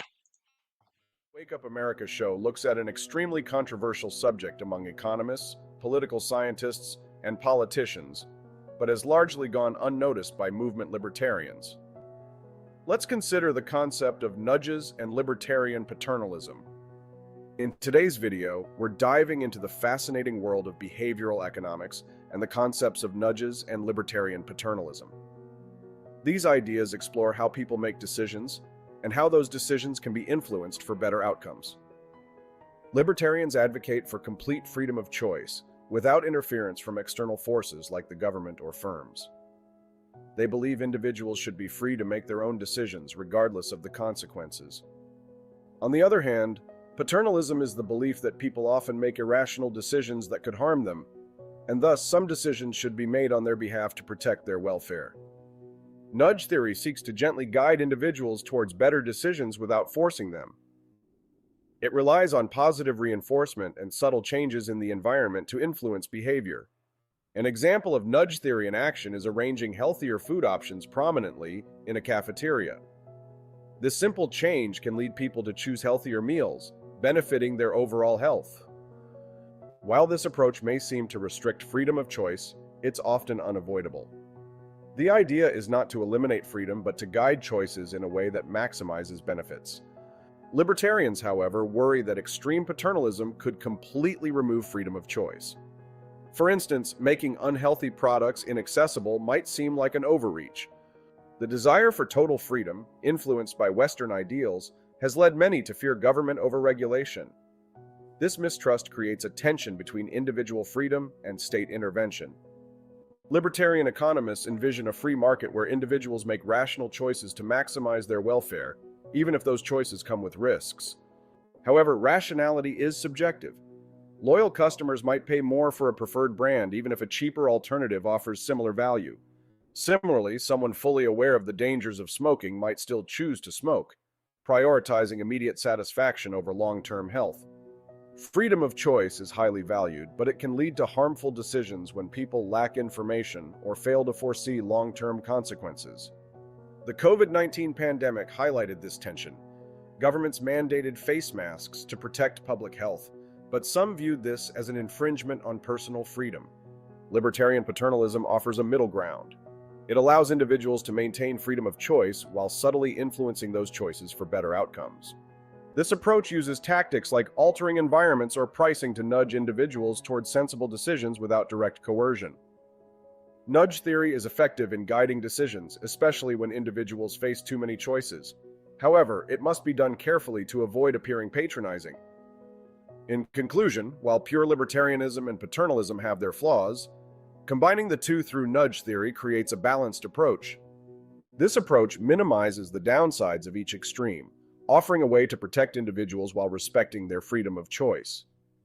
By reducing information gaps and gently guiding decisions, we can create a more sensible and beneficial decision-making environment for everyone. Thank you for watching. Don't forget to like, comment, and subscribe for more insights into the fascinating world of behavioral economics. Welcome back to the Wake Up America show. Austin Peterson here. Thanks for sticking around. Hope you enjoyed that mini documentary, that bonus content. And even though it sounded, well... offense, but it sounds like some fucking commie gobbledygook. Sounded like some commie gobbledygook. Yeah, for sure. Libertarian paternalism? This is a concept that if you talk to most libertarians, they would have no idea. Nudge theory? But nevertheless, this is what people like Barack Obama and sort of center-left liberals have been doing for quite some time. They give you a little bit of what we call the illusion of choice. Yeah, you can still smoke, but we're going to punish you in some other way if you do. We're going to nudge you along down the path towards authoritarianism, but you still have free choice. Well, yeah, and the choices that they gave to you, right? Is that what do they call that? There's some word for it. You know what? We should have a beautiful, intelligent woman who is way smarter than me and who I'm in no way intimidated by joining us live right now. Daniela Pensack on the line. Good morning, Daniela. How are you doing today? Good morning, Austin. I am happy to be here today. Thank you for having me.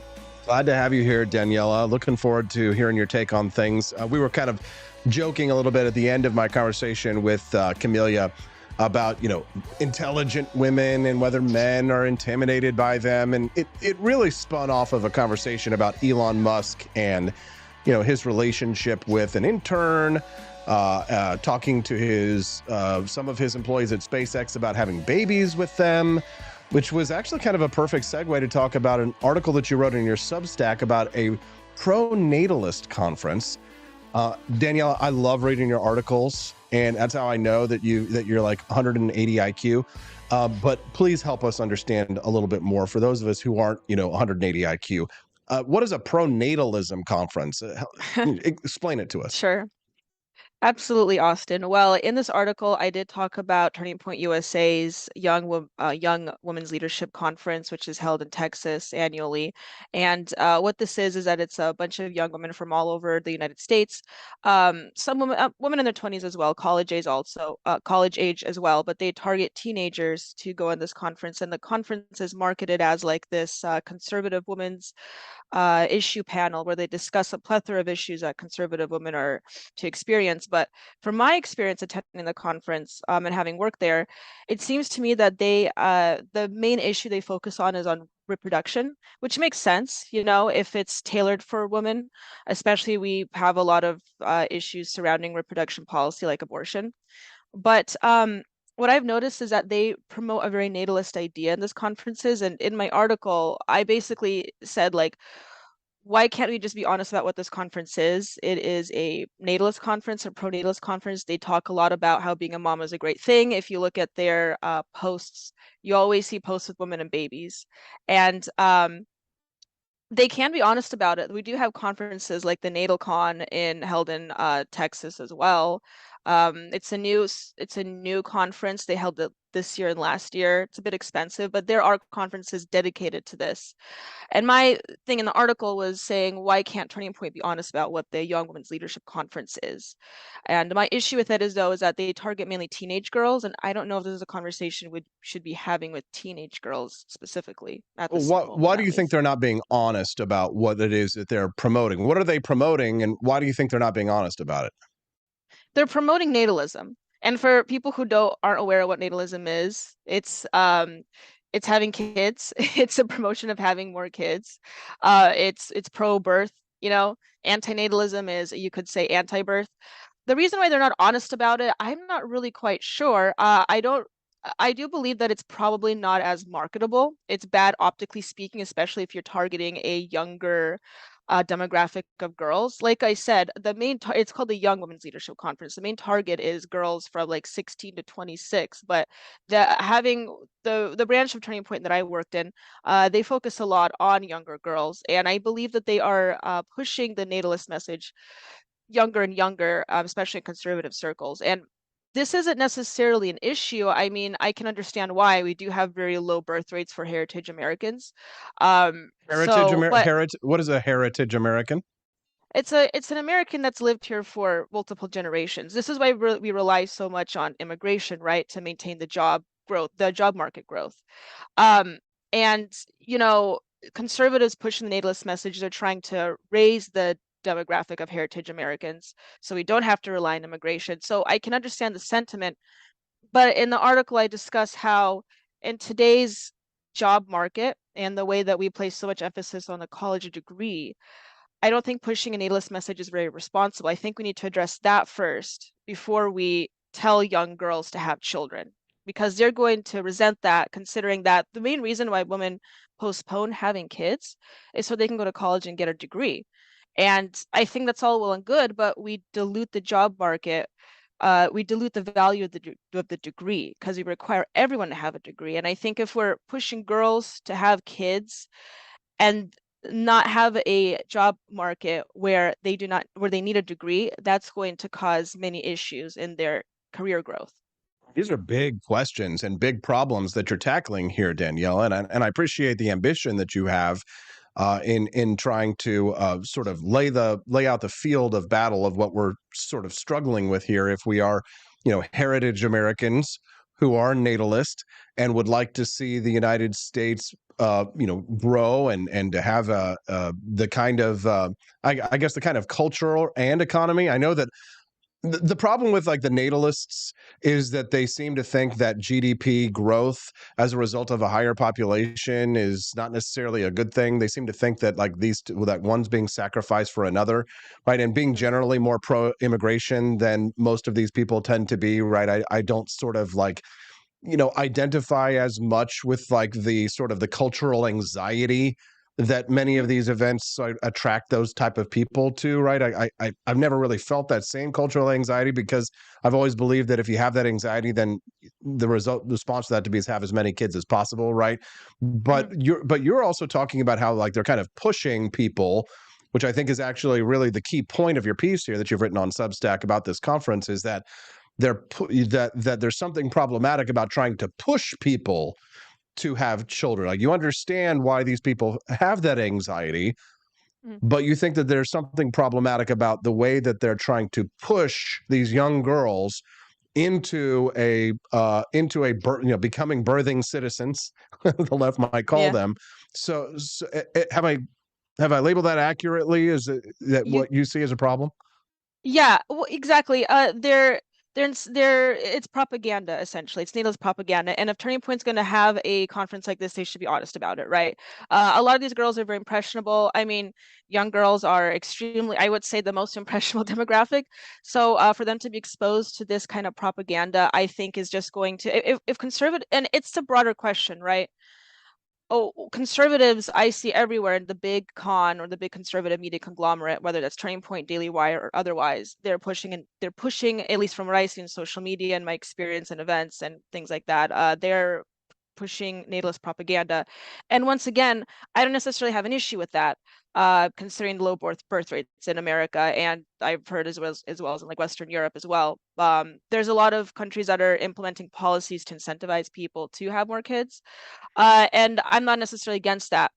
But in my article, I discuss how if we're going to do this, we also need to address other issues that are causing this in the culture. Once again, as I've expressed, the college degree. I don't think majority of people should go to college.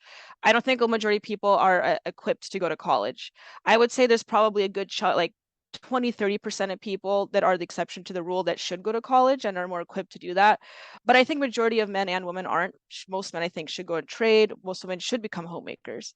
But the reason why we are having issues, I think, right now in the culture is demonstrated through the higher education system. We're placing so much value on the college degree now that everyone, if they want to have a comfortable lifestyle, they need a college degree, right? And women are most adept to have kids, in their early 20s?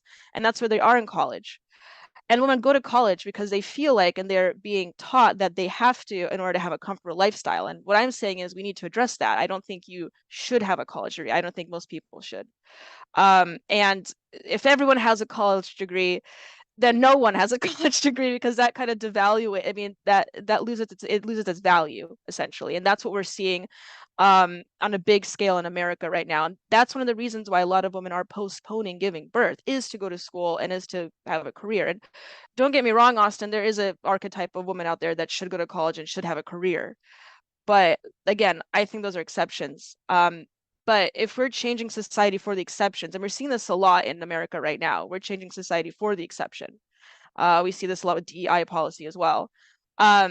Then I think that's going to cause major upset in national integrity. And that's a big reason for why, not the only reason, but I think it's a big major reason for why women aren't having kids. And if we're going to teach, or not teach, propagandize young girls to have kids in this kind of cultural environment, it's going to cause a lot of issues. And we're going to have a generation of people that are born that are going to be, I think, not good quality people. I think if you're pushing girls to have kids and then later they're finding out they didn't want to have that kid, they want to grow their career. We're still in this culture, we're placing so much emphasis on career and education.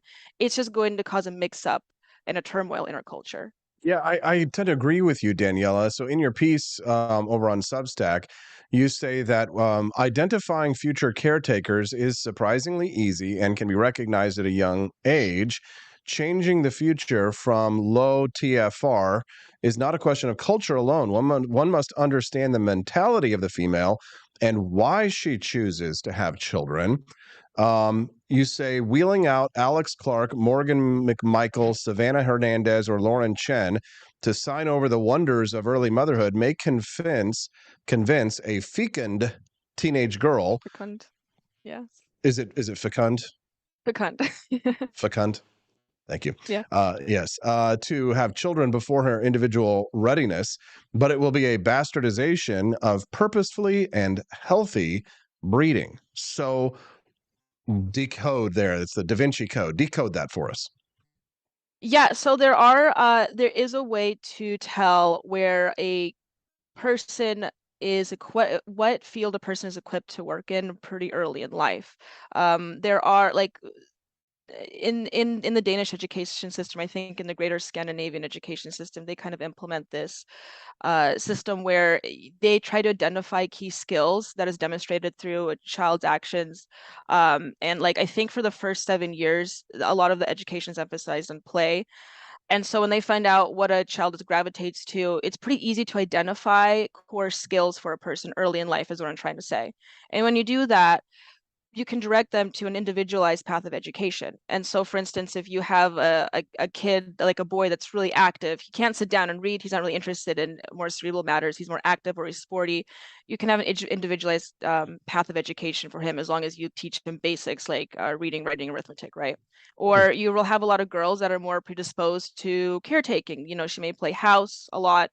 And you can individualize her path to education through there. And I think that's a way to identify future caretakers or homemakers. And you can, bring her. So, for example, like I'm about to have a little girl, right? My daughter, when she reaches a certain age, is going to start to display certain types of traits. She's either going to be really into books and reading and education, or she's probably going to be a little bit more into playing with her dolls and being more of a caretaker. And your suggestion is that I should perhaps support and emphasize whichever one of those strengths in order to prepare her for.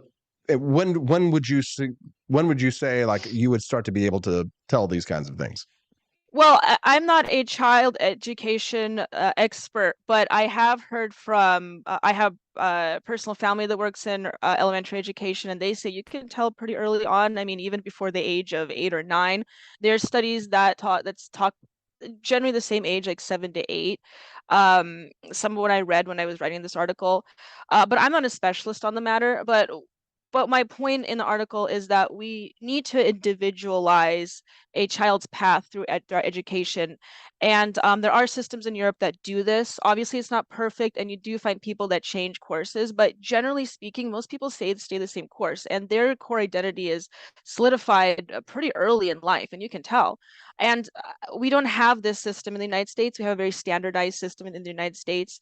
And I just don't think that's working right now. And unfortunately, we're not in a situation where I don't think we have quality educators that want to engage in this type of system. We have a lot, clearly, I think everyone agrees we have a lot of issues with education in the United States. There's a lot of issues to address here.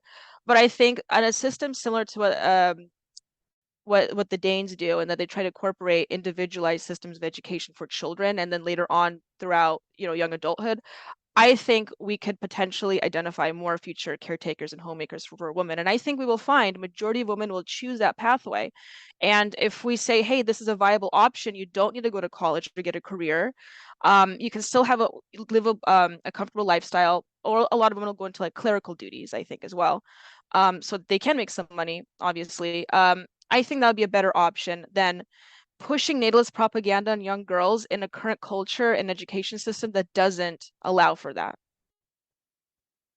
You're definitely blowing my mind here, Daniela. You've given me a lot to think about, and I actually think it's pretty gutsy, the stand that you've taken there, and it shows that there's a lot of value in reading your Substacks, which I always do. And now we've had a nice long conversation about it. I think it's a good advertisement for people who are tuning in and listening right now to go and follow you over there on Substack. So how can they find you? Yes, so you just look up my name on Substack if you utilize that platform. It's Daniela Pensack, and my publication is called Freedom Verse. So if you look at my profile, you'll find it on there. And I write weekly. I'm going to post more videos as well. A lot of people want videos, Austin. So I get the idea. I'll post more videos. And then also, if you're not on Substack, just follow me on Twitter. It's at Pensec Daniela, and I post my articles on there as well. So you can find it on there too. There you go, Daniela Densack. That's not it, actually. It's Daniela Pensack, but it's reversed on Twitter/X. If you're looking for her over there, you have to do Pensack Daniela, and that's how you'll find her over on X.com. All right, everybody likes it. Now they're calling you Paniela over in the chat, so Paniela it is. Perfect. Daniela, we look forward to seeing you again here next Thursday. We always appreciate your insight and your getting up so early and joining us. I know it's 2 hours earlier out there, so again, thanks for being so generous with your time. Yeah, well, thank you for having me, Austin. I'll see you next week on Thirsty Thursday. Thirsty Thursdays with Daniela Pensack. Daniela Densack. See you, Daniela. Give her a round of applause. We always appreciate her. Thank you very much, Daniela. All right, so a little bit less than 10 minutes left. Have you visited apforlibertyshop.com? They call it the grift shop, but it's not a grift. It's legit. Do you know how you can tell that it's legit? Because we've got so many 5-star reviews on our products, it's not even funny. When you go to apforlibertyshop.com, you can see the products that people really love because they've bought them and they have confirmed that they are quality items. Most of these items in the shop, my wife and I designed ourselves, like this Ben Dranken tumbler. People love that one. We have sold some pairs of the Betsy Ross's flag, the women's high top sneakers and the men's high top sneakers. If you show up to the 4th of July party wearing the Betsy Ross flag sneakers, you're going to be the coolest person there. Oh, see here, look, this 4.8 stars. Betsy Ross flag. So we do have a review of those. You can get those in white or black. I like the white ones just because it'll be a little cooler on your feet on a hot day, especially in the summer. These were designed by my beautiful, smoking hot, redheaded libertarian wife, Steffi. The 1776 flag, head on over to apforlibertyshop.com. Shop the entire 4th of July collection and order them today because you want to get them before the 4th of July. And we're quickly running out of time to get it there for you. History began on July 4th, 1776.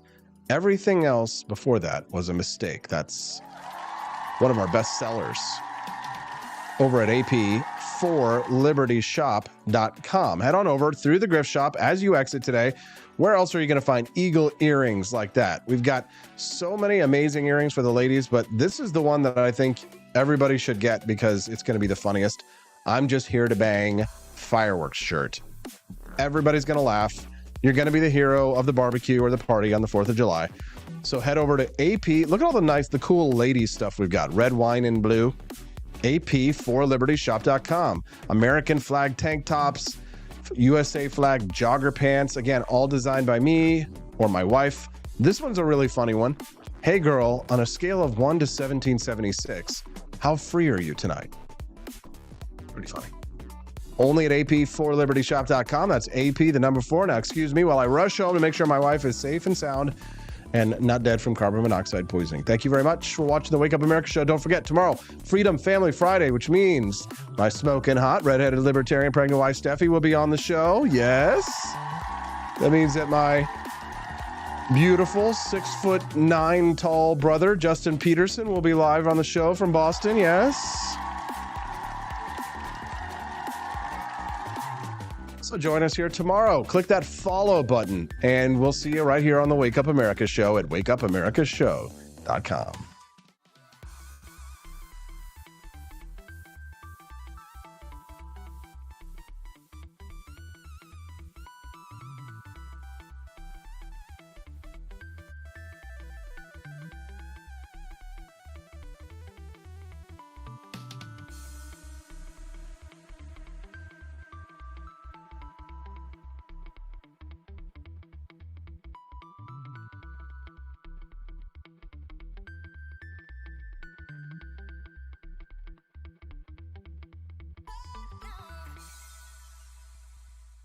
Wake Up America show looks at an extremely controversial subject among economists, political scientists, and politicians, but has largely gone unnoticed by movement libertarians.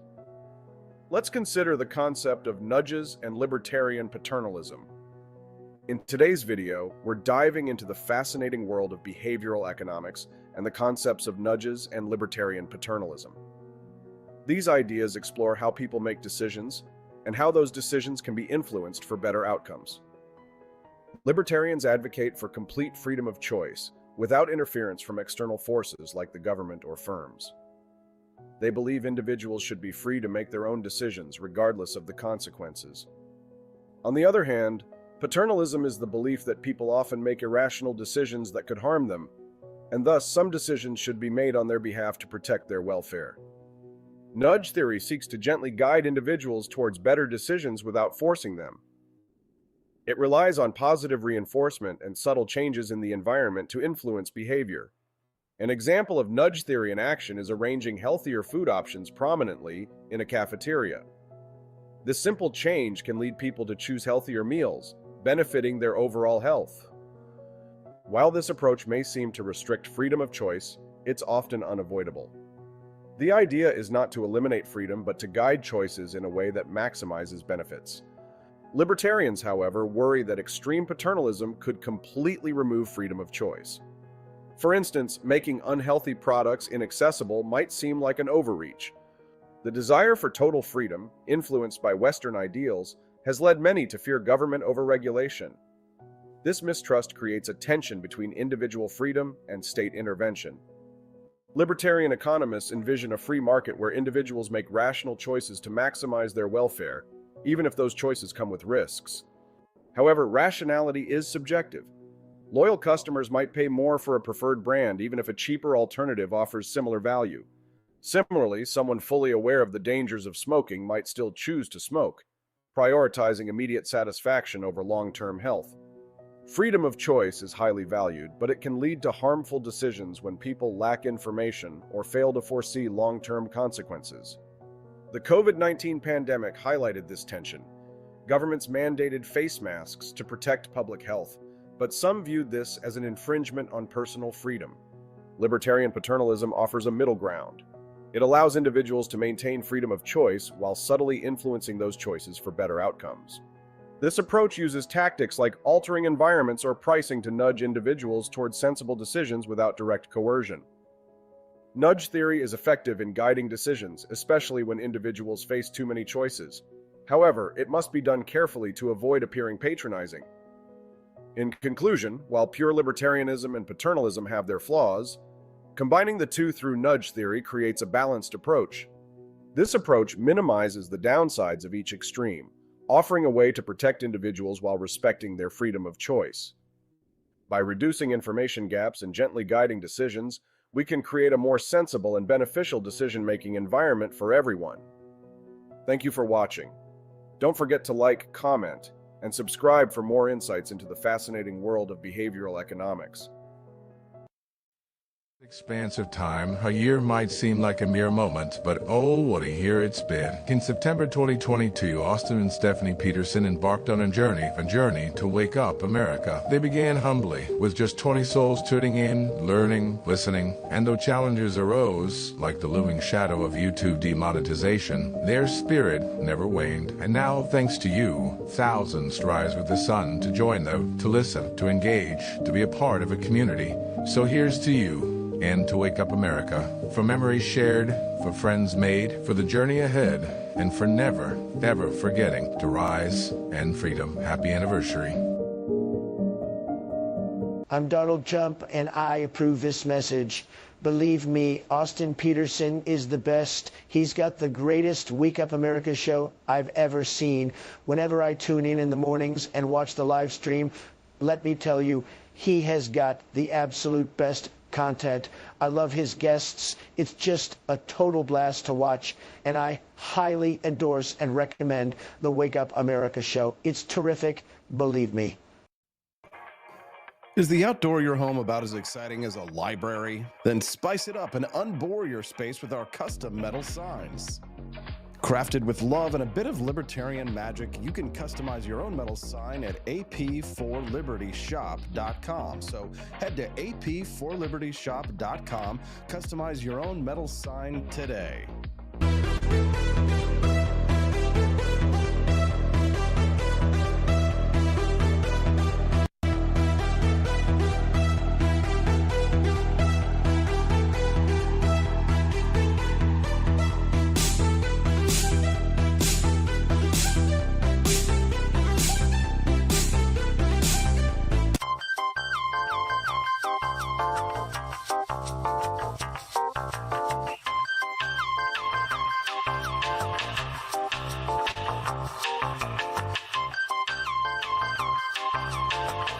Welcome to a world of vocal discovery at Peterson Voice Studio.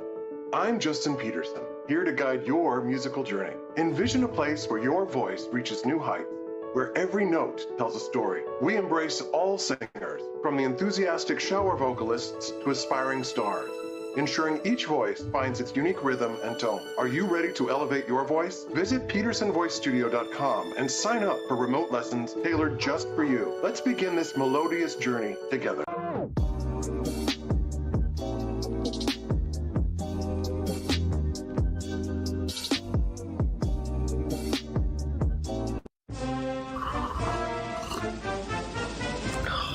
Tired of spending your hard-earned money on woke corporations that don't share your pro-freedom values? Fed up with sipping liberal lattes and progressive cappuccinos? Introducing Founding Flavors from AP for Liberty Shop. Get your day started with Washington's Revolutionary Roast. As robust and principled as the man himself, this blend is the shot of energy heard round the world. Or maybe you want to taste the fervor of freedom with Adams's Patriotic Perk. It's as dynamic and balanced as the U.S. Constitution, sure to awaken your spirit of liberty. For the aficionados, we've got the Jeffersonian Java, a complex mix of flavors that speaks volumes about your refined tastes. And don't forget Betsy's Liberty Lullaby, our decaf option, crafted with the same care and dedication Betsy Ross put into our Star-Spangled Banner. This blend lets you enjoy the taste of freedom anytime without losing sleep. No woke beans here, folks. Just pure, patriotic, pro-freedom flavors brewed with love for liberty. So why compromise your principles for a cup of coffee? Stand up for your values, perk up your patriotism, and start your day the American way. Get your founding flavors at apforlibertyshop.com.